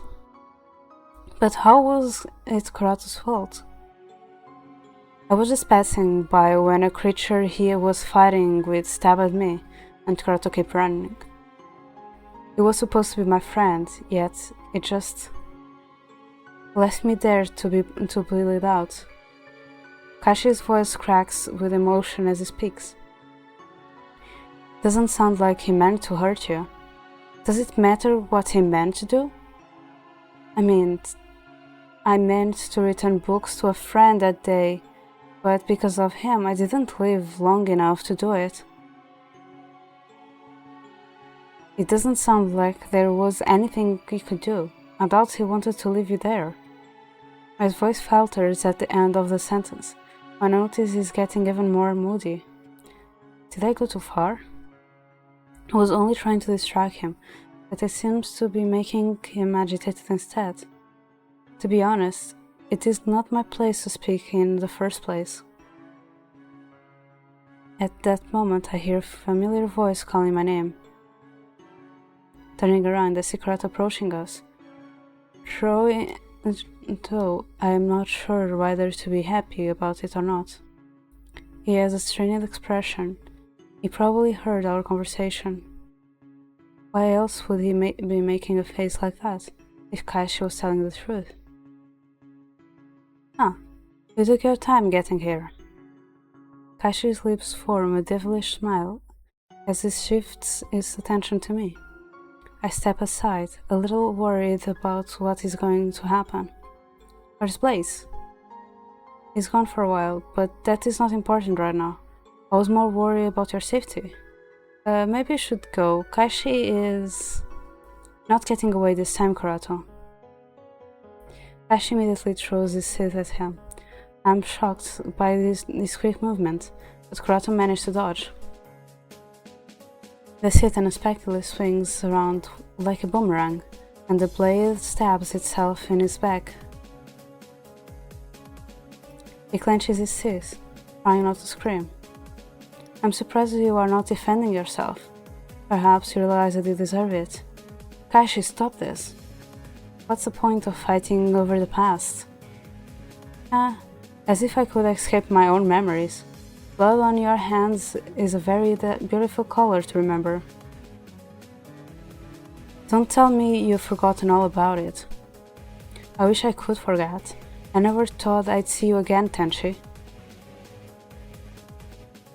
Kaishi calls back his weapon, and I stiffen when I see that it is dripping with blood. Kurato falls to his knees. I run towards Kurato to help him, but at that moment, Kaishi grabs my arm and twists it behind my back. Kurato becomes frantic the moment Kaishi touches me. Wait, she has nothing to do with this. Kaishi leans forward to look at me, then back at him. So that is how it is. Wait, we aren't... Let's make this more interesting. Either you accept your punishment, or I'll punish Deviana instead. Don't listen to him, Kurato. After my shout, Kashi brushes a few strands of hair away from my neck. His fingers caress my skin as he whispers in my ear. Try not to move too much. I wouldn't want to hurt you by accident. My heart beats rapidly, and upon hearing these words, it is out of character for him to do this. I tend to break free from Kashi's grip, but he holds me even tighter. Let her go. I'll do whatever you want. Kashi looks up at Kurato's words and smirks. Gently, an invisible force sends Kurato flying back as if he was hit by something. Hi Kiefer, how are you?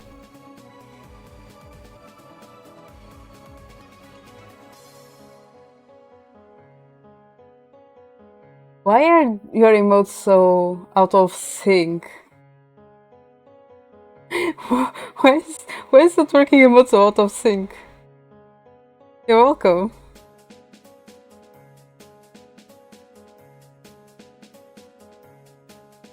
His body loudly slams against a wall.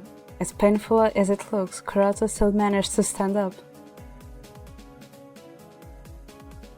Oh, okay, so that's why. Because I was like, that's not normal. Drops of blood start to pool on the floor below him. I worry if the wound on his back has gotten worse. He rubs his head and takes a few deep breaths before glancing in our direction. There is a fierce look in his eyes. This is nothing. I have barely even begun. Kashi shoves me back, away from this fight. I would accept the beating as my punishment, but Ivan is right. This isn't the right outlet for your grudge. This is only between us. Forgive me, Kashi. Kurato raises a hand, and multiple magical circles appear in the air in front of him. A split second, rapid beams of light burst from the circles, going straight for Kashi. The light is so bright that it almost blinds me, but Kashi just looks annoyed. His feet materializes in his hands to show that he is preparing to block. Now that he's distracted by the attack, I quickly run to Kurato and put my arm around his waist to support him. Kashi's coughing echoes down the hallway. He steps toward us with his feet. Resorting to cheap tricks now, coward. You can't escape this time. Even if I don't finish you off here, I'll catch you up sooner or later. You're wasting your time on me. There are things you should be more concerned about. The zombie's already been taken care of. I have plenty of time to take care of you. Holds his feet in front of him, ready for another attack. I never thought Kashi hides his feelings within his heart. He looks like a different person now. Diana, you should escape while I distract him. No way, we were escaping together. Dragging a wounded person around will slow you down, or it might take you hostage again. Don't be stubborn in a situation like this. Before he can say anything else, I start to run, pulling him with me. Listen, I might have an idea. Do you have anything I could use to ward him off? Yeah, but... Good, give it to me. He stares at me for a moment before pushing a few charms into my hand. Just throw them and they'll put up a temporary barrier. Let me distract him. Be safe, Viviana.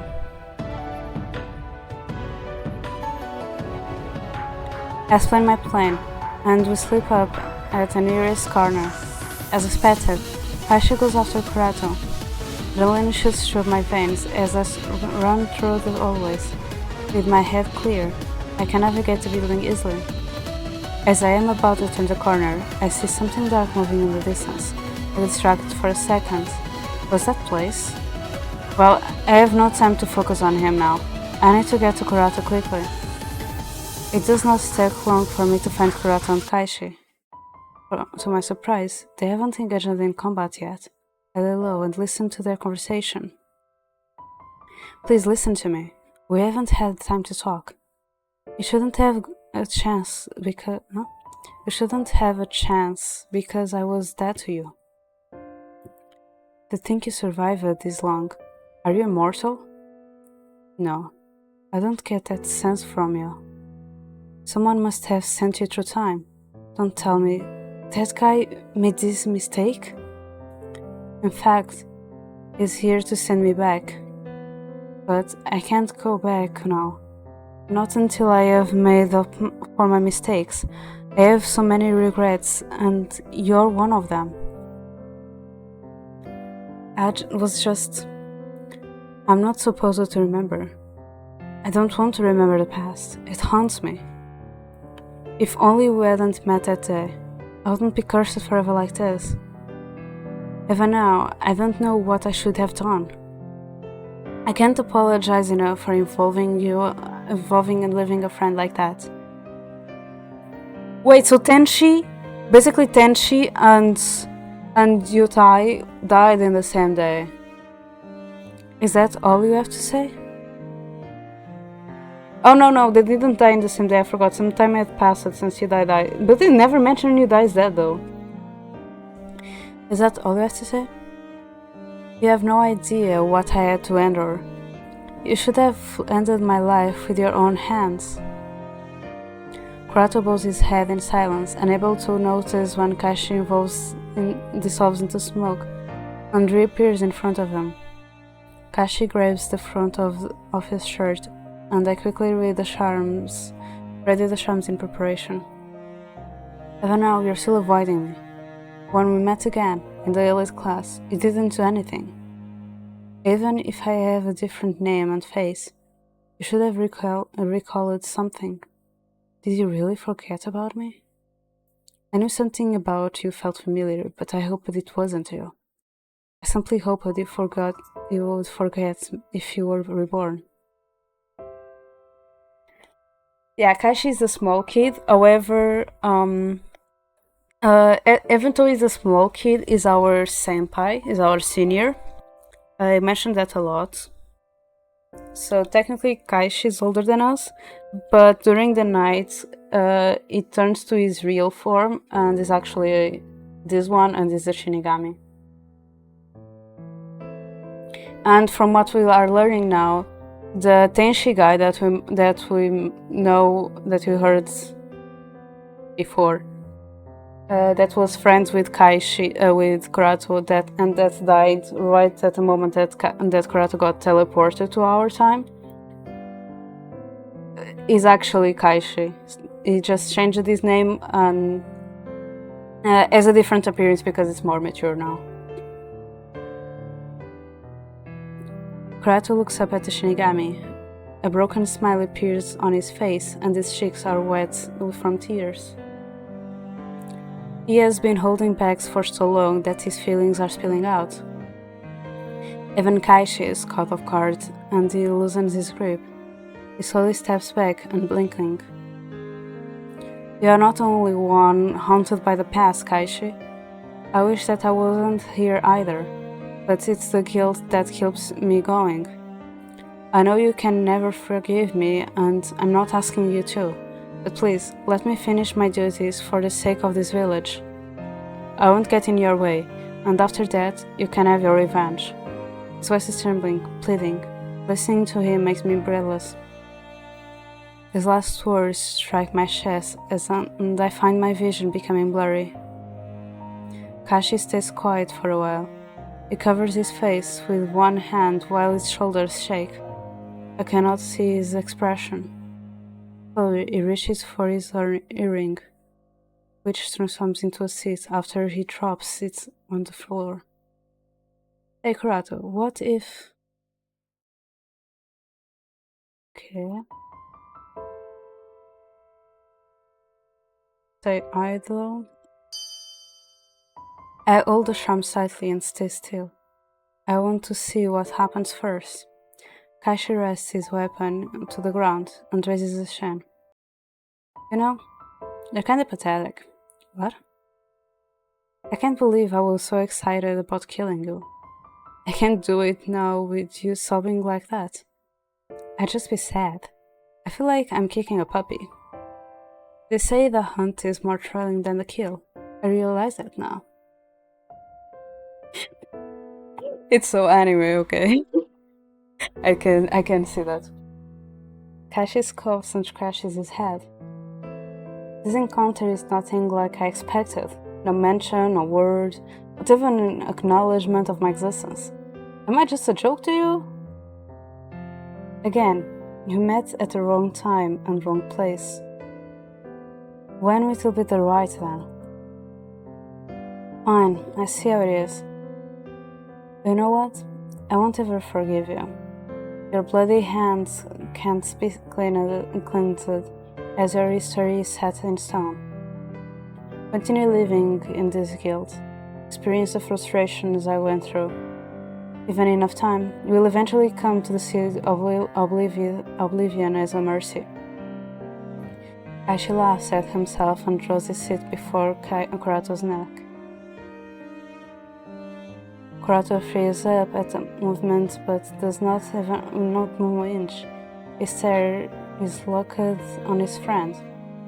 I've been looking for a way to lift the curse on my body. Can't find it in this village, so I may as well move on. I still have unfinished business with some souls here, but I'm going to leave it to you and Blaze. Huh? I'll decide your end when the time is ripe. Kurato looks at him speechlessly. I, too, cannot comprehend why Kaishi changed his mind. There's no guarantee I'll be the same person then. A smirk crosses Kaishi's face, and he dissolves his weapon. He walks past Kurato, but stops right behind him. Your past won't stop haunting you, and it's not just me. No matter what you try, some things can't be fixed. I know. Sooner? Later? Who knows if we'll meet again? Kashi gestures a short wave and dissolves into smoke. Once he's gone, Kurato sinks to his knees. I see the tension leaving his body as he casts a weak smile. I go over to him. Diviana. Don't let his words sink too deep into you. Kurato replies with a slow nod. Seeing his state, I cannot help but give a tight hug. He slowly stands up with my help, and together we walk through the eggs. Okay, we're back to the main track. The kids.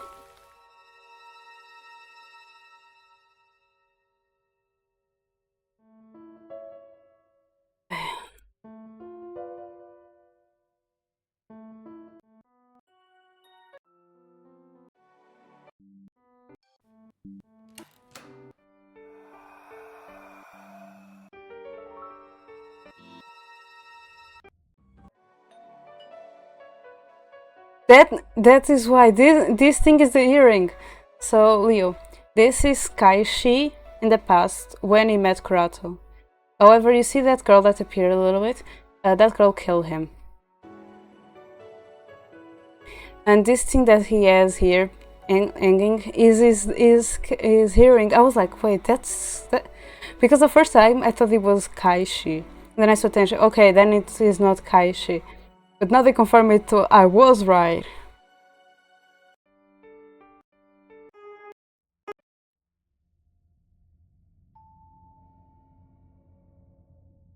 Okay, what did I say? Inspect your desk. No, for me it wasn't the blonde. It was like how the hair was, and that like little small detail that I remember like older Kaishi having that as a hearing. Because you saw the kid with the monocle, that is Roya. I only thought it was Roy because it was bullying Kurato, and I knew Roy bullying Kurato. I noticed something scribbled on my desk. I went closer to check. Okay.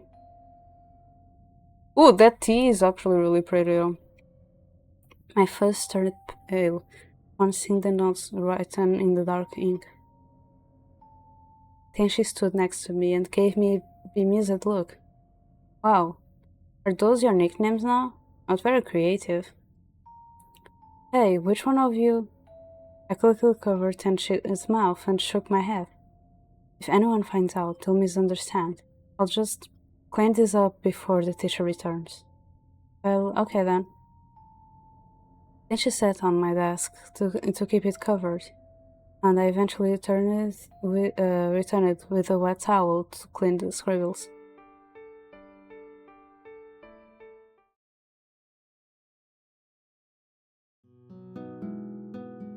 I felt restless because of a nightmare last night. A murder occurred between my classmates, and I was running.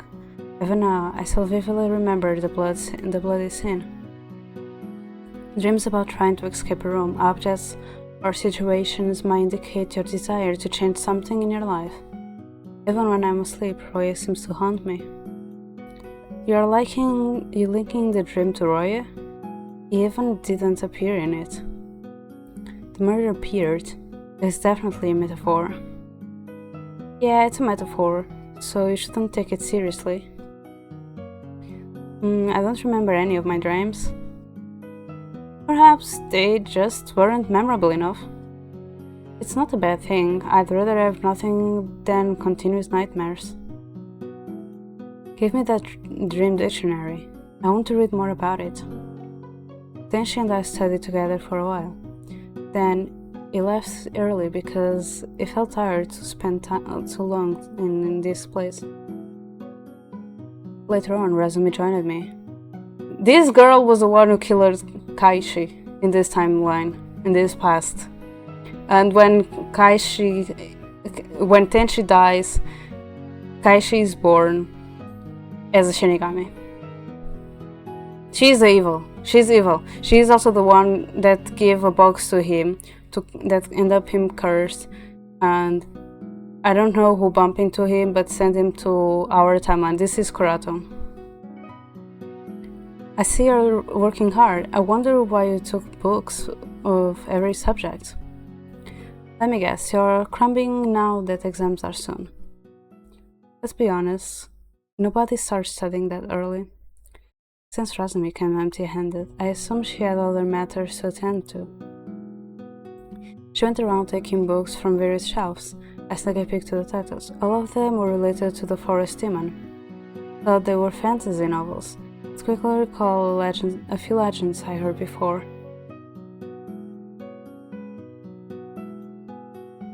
As she were researching something interesting, I became bored and started staring at school books. I'm sorry, I just have some notifications.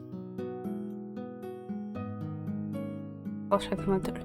I slid next to her and peeked at the books she was holding. This semester, we're learning about the legends of the village. Have heard of them? A bit. Tell me more. The books talk about some festivals and how they were originated. I'm more interested to know if there are other demon supernaturals in the village. You know, there are rumors going around that people can get possessed by spirits. What happens then? I don't know. You will need to see for yourself. It sounds scary. I didn't think you were interested in such things. I like ghost stories in general, but some recent activities got me more intrigued. That's not my cup of tea. Too scary, huh? Maybe we should go to the theater sometime. Next season will be our team. Count me out and call your own friends. You're my friend, so... Razumi laughed and patted my shoulder. Anyway, I just passed by to get some books. Keep studying hard, okay? Razumi packed the books in a bag and left the library. While I was looking through my own books, I noticed that my friend had forgotten one. It was a simple notebook with a cute cover, so it was not from the library. I'll return this when I see her at school. I wonder what kind of notes she takes. Such cute handwriting. So even she makes it easier in class. I flipped to the pages. My eyes skimmed through the notes she took in class. Yeah, this didn't appear before. Page 38. There are more doodles on this page. I did not think Razumi was into art. Her drawings look fun. I felt like doodling in my notebooks as well. Names were right next to the humanoid characters. I assumed those are her friends or classmates. She improved as she drew more. I envied her and envied that she could learn her skill so fast. Noticed that at some point, the fine lines transitioned into rough scribbles. She started using color, but mostly red. The cards got more exaggerated proportions. Perhaps intentional? After looking at all the drawings she made, I went back to studying. The next morning, I went to Razumi to deliver her diary. She thanked me happily.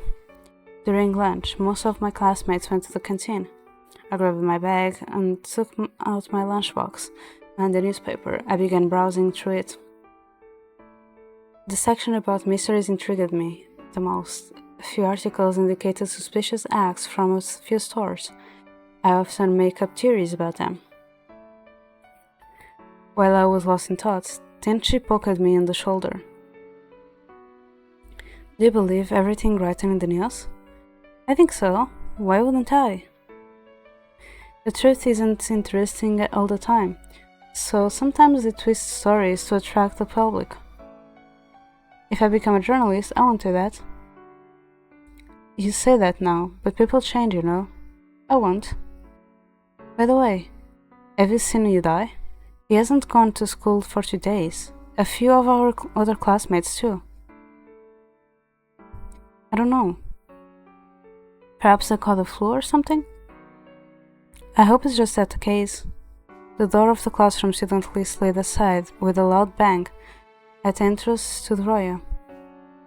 I thought it was not coming today, but I guess it was just late. Confronting him about the pranks crossed my mind, but he seemed to be in a worse mood than usual. I thought about it the whole day, but ended up not taking the chance. As I sat at my desk, I reflected on how to approach Roya. I realized that I barely knew anything about him. It was difficult to talk with his brother, too, because we were in different classes. Both Kaishi and Razumi tried giving me... Kaishi! Uh-oh, that slept there. Give me advice, but I still did not know what the right answer was. What am I doing wrong? It feels like I'm repeating the same mistake over and over because the situation hasn't changed. I let my back rest against a chair. My eyes felt heavy, and I allowed myself to doze off. What do you do in such a situation? You've always been so indecisive, Kurato. Basically, you only have 2 options, do nothing or fight back. Choose whichever sounds good to you.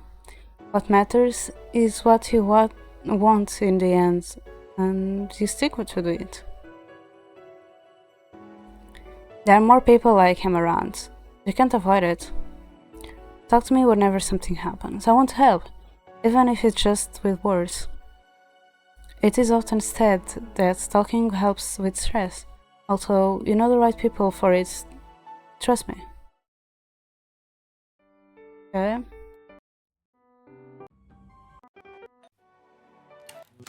Yep.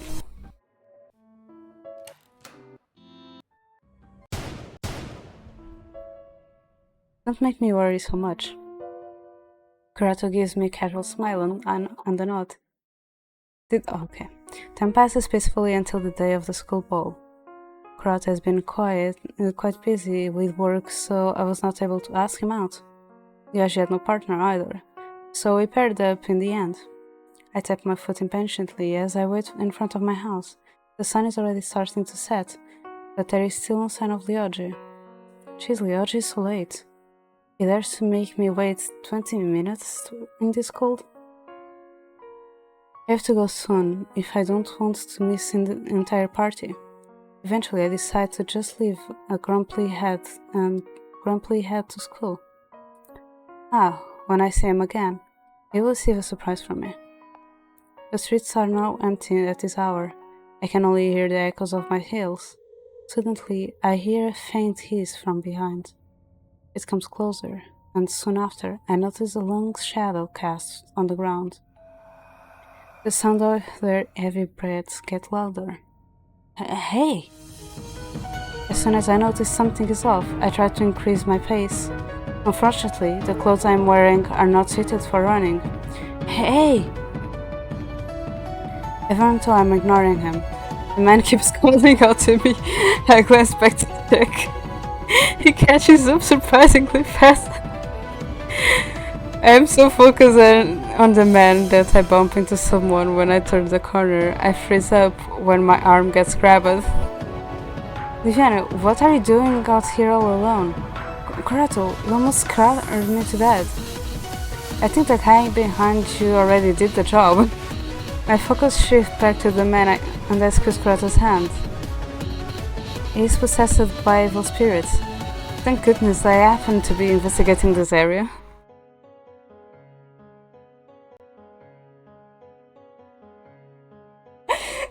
Yeah, it is.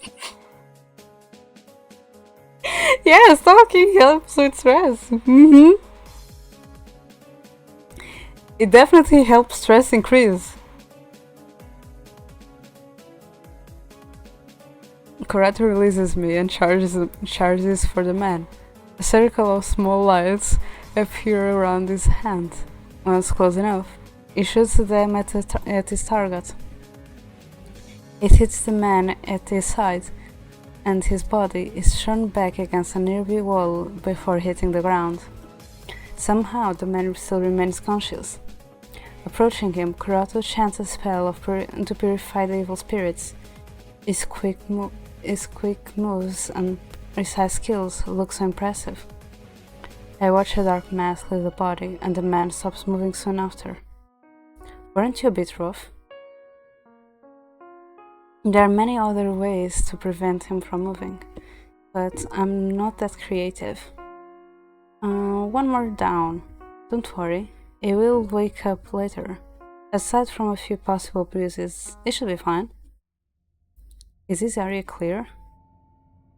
Both Kurato and I turned to the familiar voice. How long have you been standing there? Shane. Here. Kurato's expression freezes, and I wonder what he's worried about. You didn't see that, right? See what? Shane raises an eyebrow, then turns to the unconscious man. If he's dead, then take his body to our headquarters. He's not dead. Kurato actually purified. Before I finish my line, Kurato covers my mouth and smiles innocently into his colleague.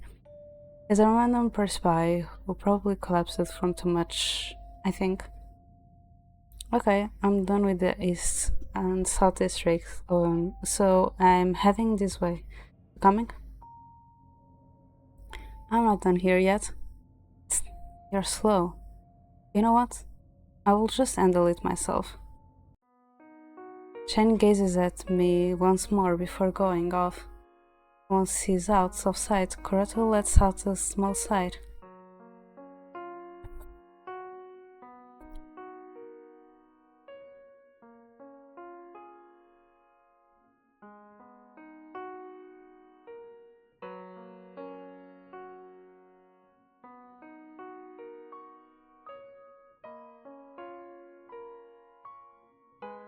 Okay, let me see.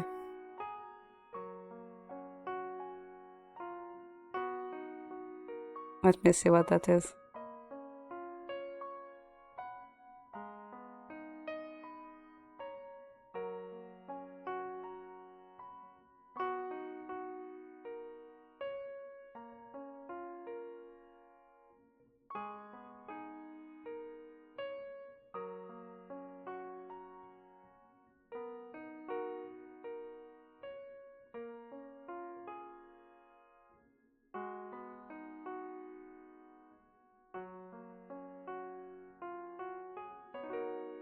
It cut apart that I was saying Chris stress, but okay.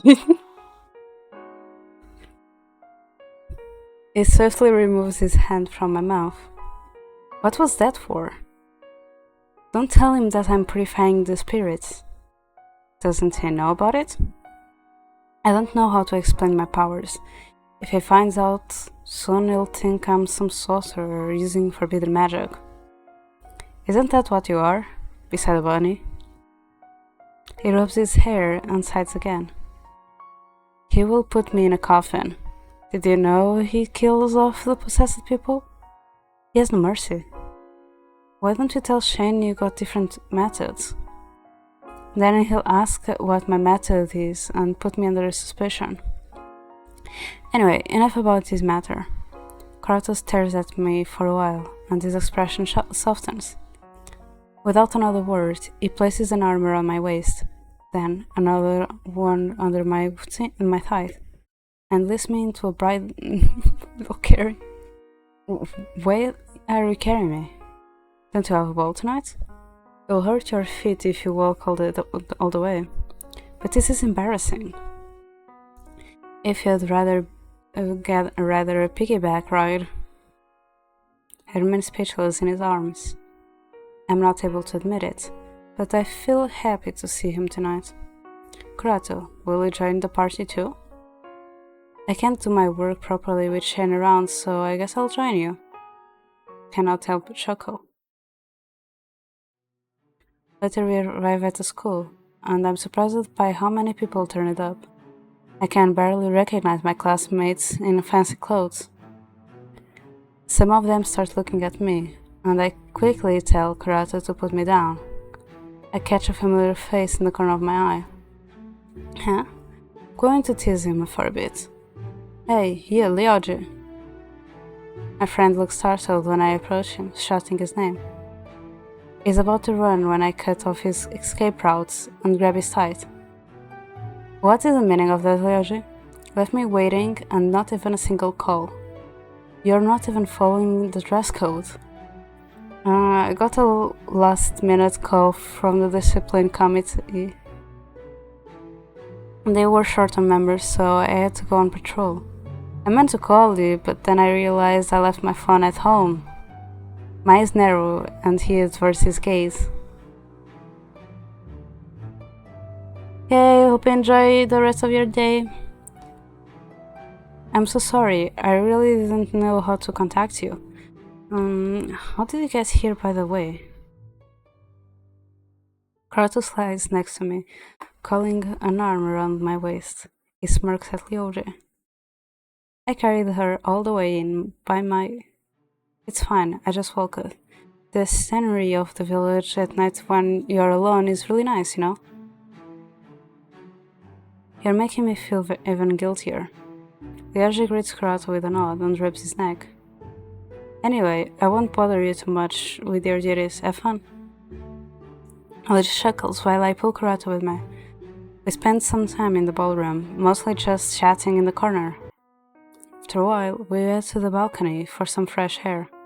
The night appears more mysterious, with the moon hiding behind clouds. After my eyes get used to the darkness, I notice more stars appearing in the sky, like tiny lights slowly being switched on. This is such a pretty image. I lean on the railings while I watch the scenery. A gentle warm breeze blows through my hair, and it feels so comfortable that I can fall asleep right in this spot.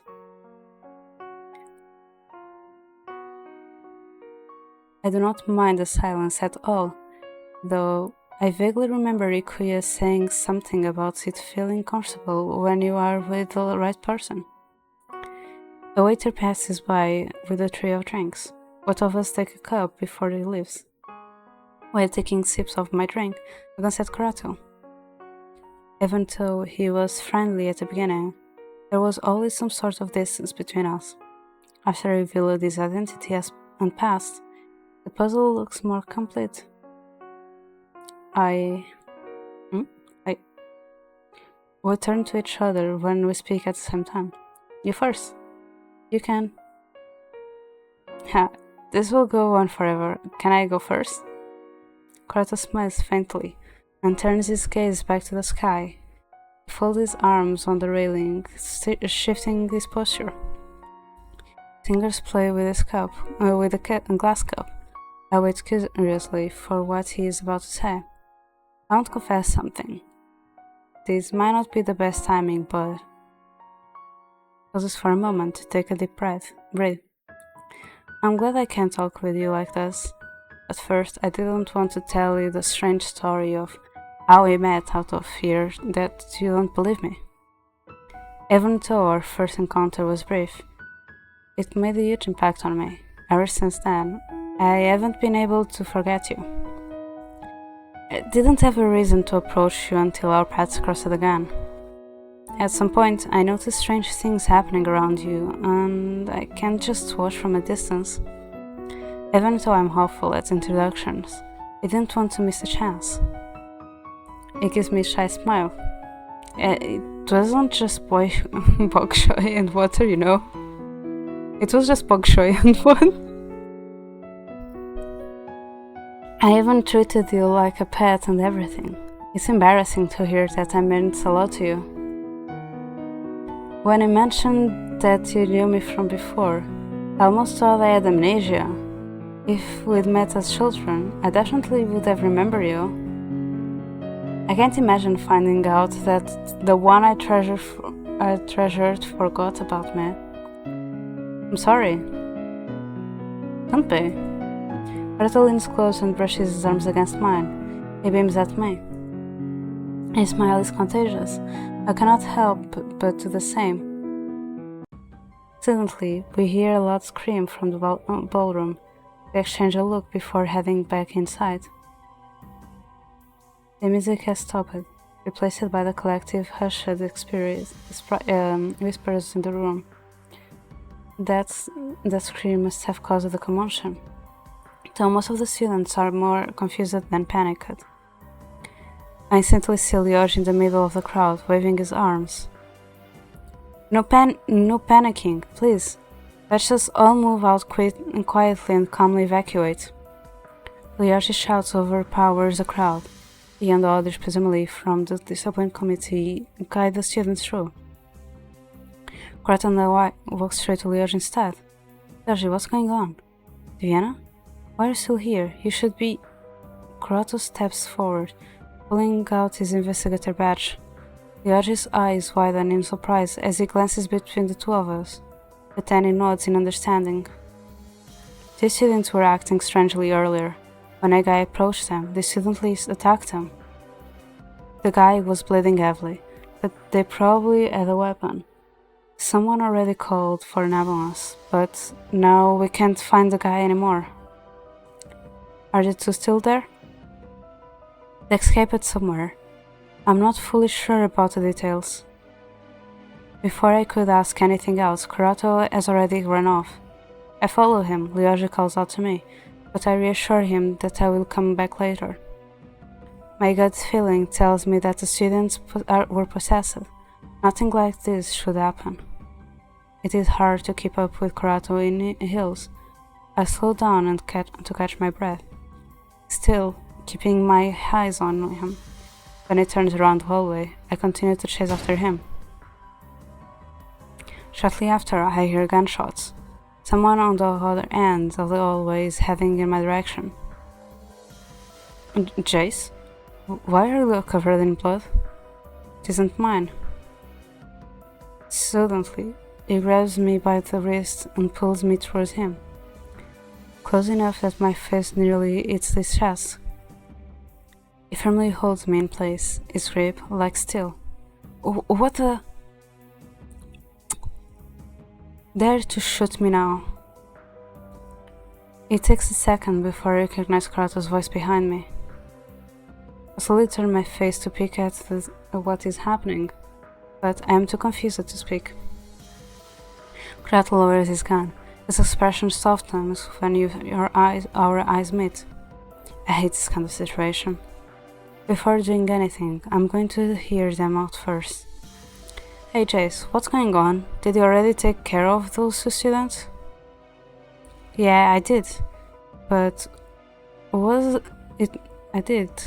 It was out of self-defense, and besides, they were possessive. Who cares what happened to them? The deaths weren't necessary. I could have done something about it. You can't be everywhere at once. It's not up to you to decide anyway. Just release Vienna now. How can I be sure you won't shoot me after? This is probably a good time to get out of their way. While I think of how to get away from Jace, Kurato raises his hand and draws a magic circle in her hair. I glance over Jace's shoulder to see more circles appearing behind him. Jace clicks his tongue again. He must have noticed them too. I expect him to release me so that he could defend himself from both sides, but instead he yanks me closer, wrapping an arm around my neck. Using his other arm like a shield, he deflects the spells that come in his way. It feels like I'm choking. Diviana, not a smart move, you know. Kurato casts more spells to keep Jace busy while he moves closer to rescue me. Once he's near enough, Jace shoves me aside and takes his chance to attack Kurato. Peels off the bandage around his hands, exposing his hands to show his claw-like weapons. With no time to evade, Kurato gets hit. He steps back, blood gushing from his arm. Jace does not falter and continues attacking, leaving blow after blow at him. Kurato conjures up defensive magic circles to block them. This is revenge for what he did to my brother. You think I killed him? But I just sent him to a different dimension. Even if that's true, he's still gone. Actually, he was the one who insisted on coming here to fix you. I know everything about your past. If you weren't involved with the people here, it would be easier to erase all traces of you. I was trying to find other methods. Now I don't care anymore. The guys continue to fight, but now Kurato is at a disadvantage because of his injured arm. The only person Jace is willing to listen to now is his brother. This is a risk, but I don't have any other ideas. I do not have physical strength to extinguish the fire between them, so I try to convince them with words. Both of you are working on erasing the ongoing plague in the village. If you kill each other, what will become of this place? Kurato, you should let Blaze come back. But that guy is even crazier than this one. Trust me on this. Jace lowers his weapon and looks at me with suspicion. Despite that, he gives Kurato space. Kurato is doubtful at first, but eventually he lowers his arms as well. The circles fade away. He reaches into his pocket to take out a few charms. I notice his injured arm is shaking, and as he performs a chant, I quickly move to his side to help him out. It takes a while and a few failures before he manages to summon a large magic circle. A dark-haired male slowly steps out of the portal-like platform. The circle disappears in an instant after his entire body is out. By the shift in Jace's eyes, he seems both surprised and delighted. Kurato stays on his guard, considering what happened during their last encounter. He discreetly put his good arm behind his back, his lips slightly moving as he murmurs to himself, casting a spell ahead of time. He must really be worried after what happened during their last encounter. This is the school grounds. Blaze? The man turns to the voice and greets his brother with a brief mumble. He looks a bit dazed from the event but quickly collects himself. Blaze takes one glance at Kurato and turns his back to leave. Where are you going? We have no business with them. Huh? What happened to you? Weren't you the one who said we can't leave him alone? Being stuck in the dark room with nothing but your own thoughts made me reconsider a few things. And here I thought you were strict on your principles. Bliss looks at me. It feels as though he already knows what I'm thinking.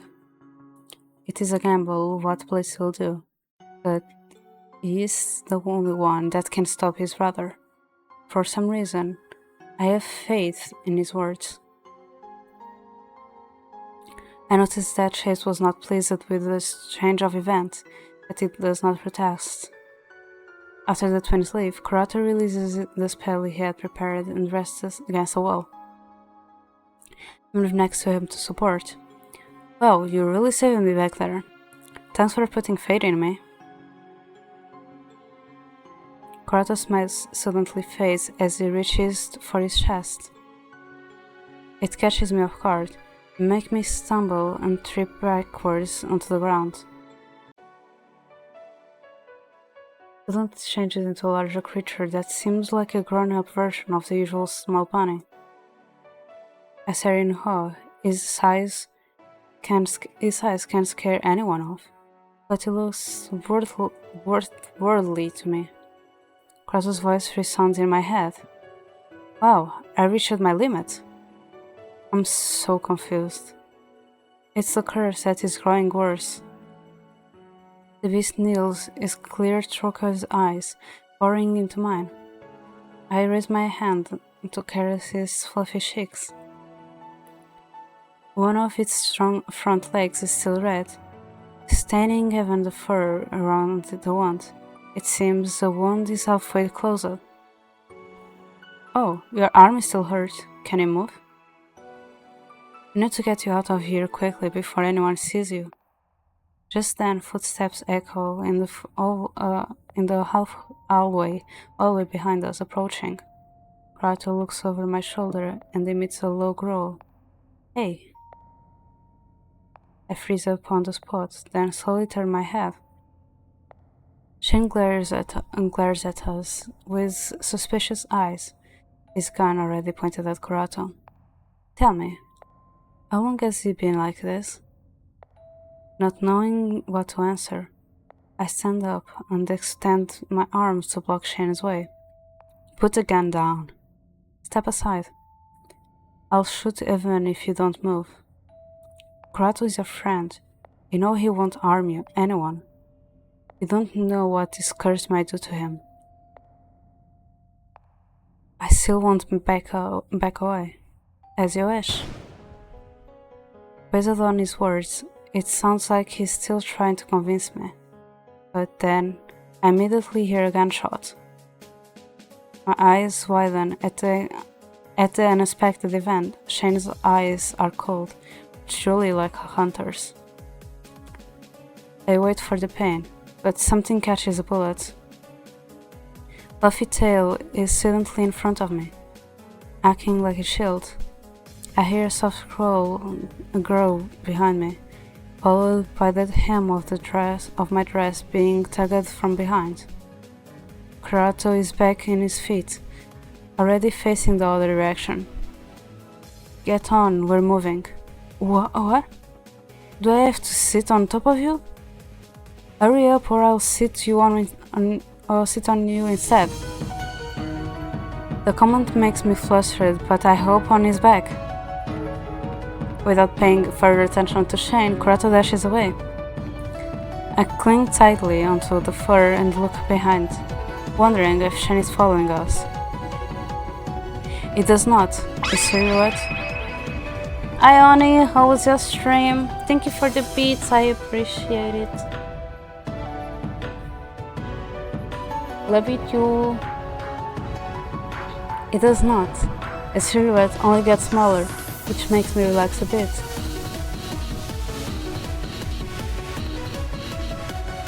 Hey Kurato, are you alright? Yeah, I'm fine. Thanks for protecting me back there.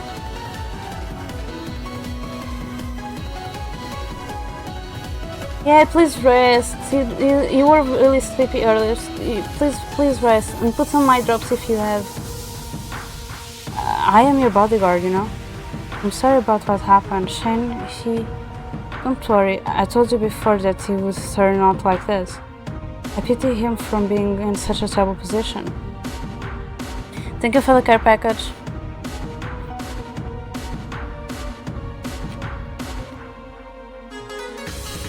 He might die the next time they meet. He must feel sad about it. Viviane, you're touching me all over. Wow. What else should I hold on to? Not that I mind though. You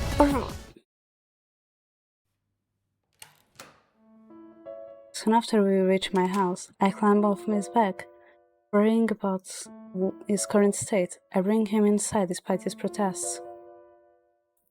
Wouldn't it raise suspicion if I enter your place? You've been doing that since the beginning. Besides, no one would be walking around this late. What are they going to report anyway? A giant wolf walking through my front door? You won't be staying in this form forever, right? I'm not sure. I try to calm him down with gentle pats. Reacting to my touch, he leans into my palm. Using a towel, I gently wash the blood off his arm, then bandage the wound. I check for other injuries, but he seems fine. Kurato covers his eyes with his paw, and I lean closer, a bit worried. What's wrong? I'm just thankful to have you. I cannot hide my smile at his words. I give a pat on top of his head between his ears. Night he decides to sleep in the living room, so I grab a large blanket from my room and cover Kurato with it. I snuggle up against him, thinking about everything that happened tonight. My body is aching from all the action.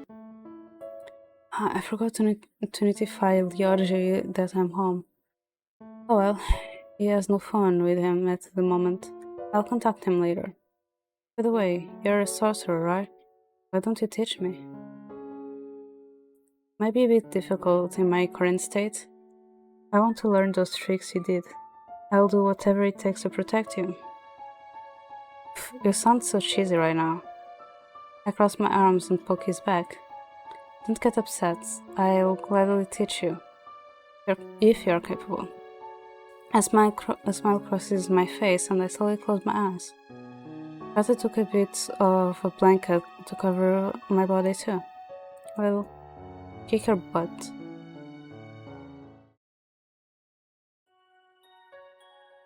The weekend passes by. We attend school on Monday as usual.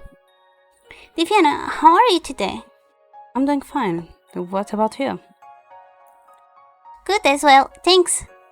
I didn't see you anywhere on Saturday. What were you doing? Oh, I didn't go. I ended up making pancakes for Ikuyo. Ah, okay. So you don't know then. You actually cancelled the date without telling me. You left me walking alone to the ball. Oh my goodness. How could he do such a thing to you? His excuse was something about security duties. Still, that's no reason to just ditch you. He's the worst. I'll kick him later. I hope you enjoyed the night though.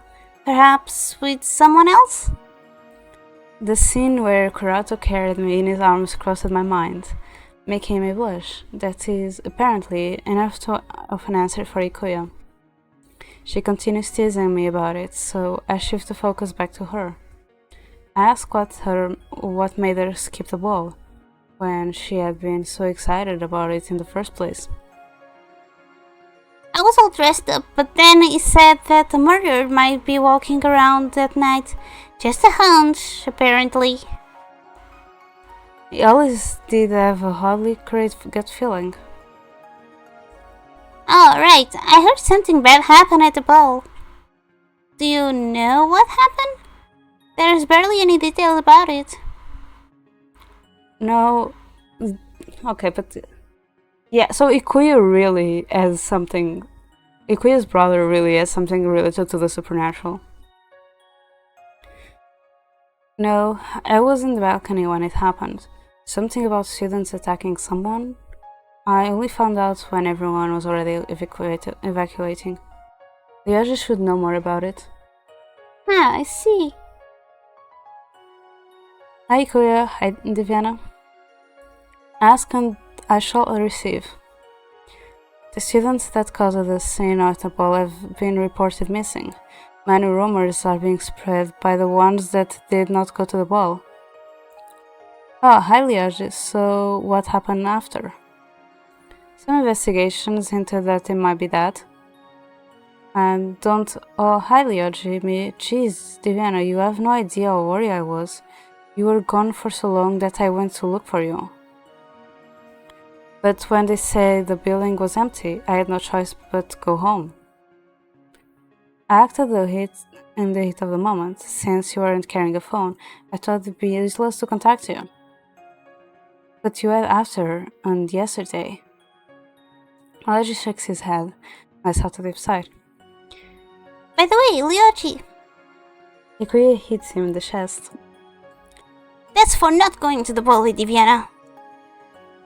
How? Right into my heart. Let me make it beat again then. Oops. You really do follow your promise. When class starts, Ikoya looks around the classroom. First place, now Chase 2. What happened to the twins? None of the other students know, and neither does the teacher. I wonder if they have decided to leave the village, now that Kurato is no longer their target. During lunchtime, I make sure no one is around before I grab my bag. I open it and poke inside. Hey, it's safe now. Kurato sticks his head out. He seems to be gasping for breath. Sorry, my bag is a bit crumpled. At least you turn it back into a small bunny. Did you really have to pack these many books? I feel suffocated. Hey, this is your idea. Either suck it up or stay at home in fear that Shane will break into my house and kidnap you. Investigators don't break into people's houses. If you can do it, why can't Shane? Anyway, are you hungry? I hand over a piece of my sandwich. Kurato eagerly takes it with both of his paws and happily digs in. By the way, about your job, won't they notice your absence? I know you do daily reports. I've been doing pretty well so far. Skipping for a bit won't be too suspicious. What about, I don't think Shane will report this sort of incidents, so I think I'm safe for now. Do you think he will go after you? Who knows? Right now, there are more important things on his plate. Kurato is quiet for a bit, his whiskers twitching and as he nibbles. I bite my own sandwich, amused by the sight. It's not a solid theory, but I think my curse might disappear once this village is clean. Is clean of evil spirits. Divyana, would you help me with this? Of course. I've been waiting for you to ask since the beginning. I pet the bunny. I eventually convinced him to rest at home, since lugging him around in my bag will not help in any way. After a few days, his injuries are healed, which turns him back into human. It seems his injuries heal faster when he beats in beast form. He's doing his best to avoid Shane as well, which is considerably difficult because they have the same job, but for now, he mostly stays away from Shane's patrol spots. As promised, Kurato has been teaching me a few protective chants. I also learned how to use charms so I can support him in his investigations. A sitting duck to his partner is a whole upgrade. I have been enjoying these days much more than before. Divyana, right over here. I place the charms where Kurato interests me. We are creating a trap to catch some possessed people that will appear soon. Right after I finish, I see a stray possessed people heading our way. As predicted, it falls into our trap. The shams rise to surround them, binding together to a cage to it in. To purify them, Kurato chants a spell. The zombie collapse instantly. Lately, it has been getting easier to locate our targets, and our cooperation is improving. I'm glad we didn't bump into Shane tonight.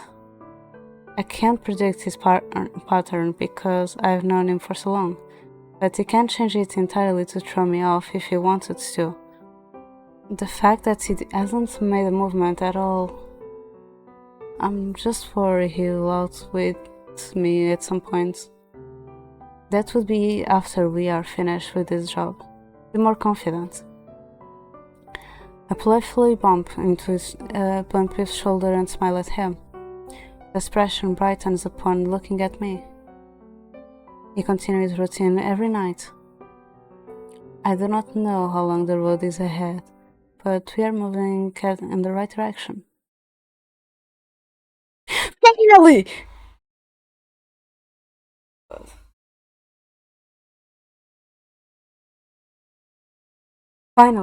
Finally, normal end for achievement, Beauty and the Bunny.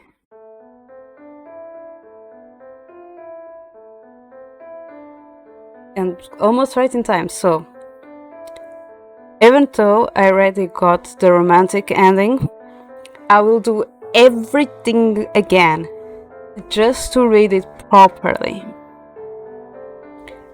And this time will be easier because I already know the answers. But yes, I will do it. I will do it slowly. I will get everything. Even though we already got the romantic ending, we're getting it again just to get it properly and enjoy the moment. Because like, for example, right now I was like, am I getting the normal ending finally? Am I getting the normal ending finally? And then the suspense. Oh my god, finally. So yeah.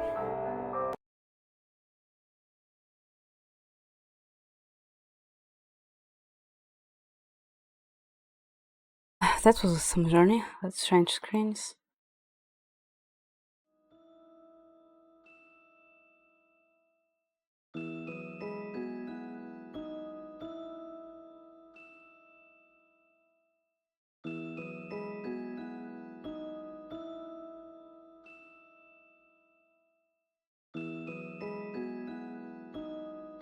Let's see how it's streaming.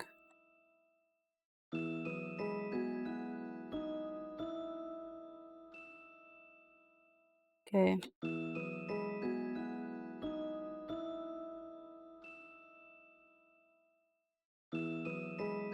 I read that Icy last time.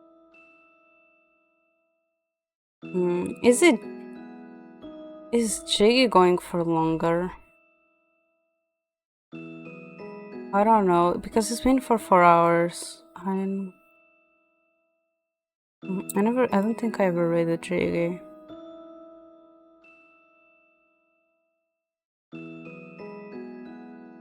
It's going for 4 hours and I don't know how long it's going to play.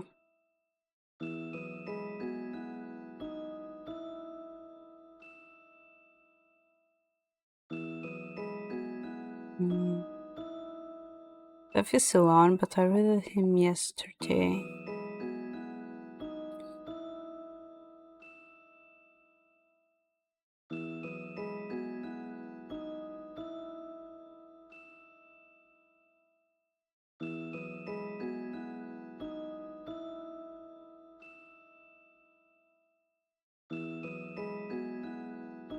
Oh, the person I thought about reading is in BR by timing. Oh, DJ was on.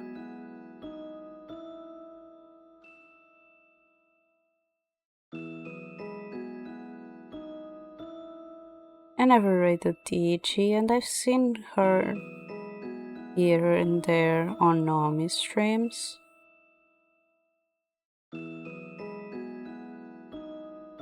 And she's less than 1 hour, so... Oh my god, this is loud.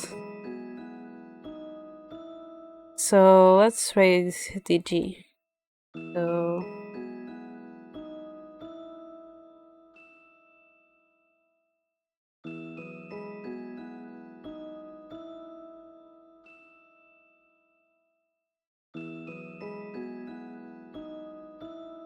So here's the read message for who is sub.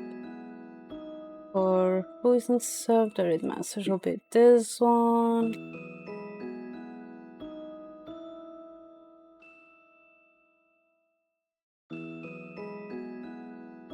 Rate DG.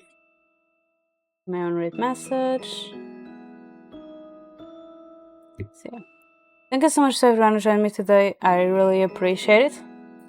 I'll be back next week with more streams. And yes, we are going back to this game. We are going back to Kurato's route. Technically, we already finished, but I really want to get the romantic ending properly this time. Not by mistake, I really want to get it properly, so we are doing that again. Yeah. Thank you so much for joining me today. I really appreciate it. Thank you, Elfie, for the resub. Thank you, Ani, for the beats. I appreciate it. And yeah, see you all next week. Bye bye.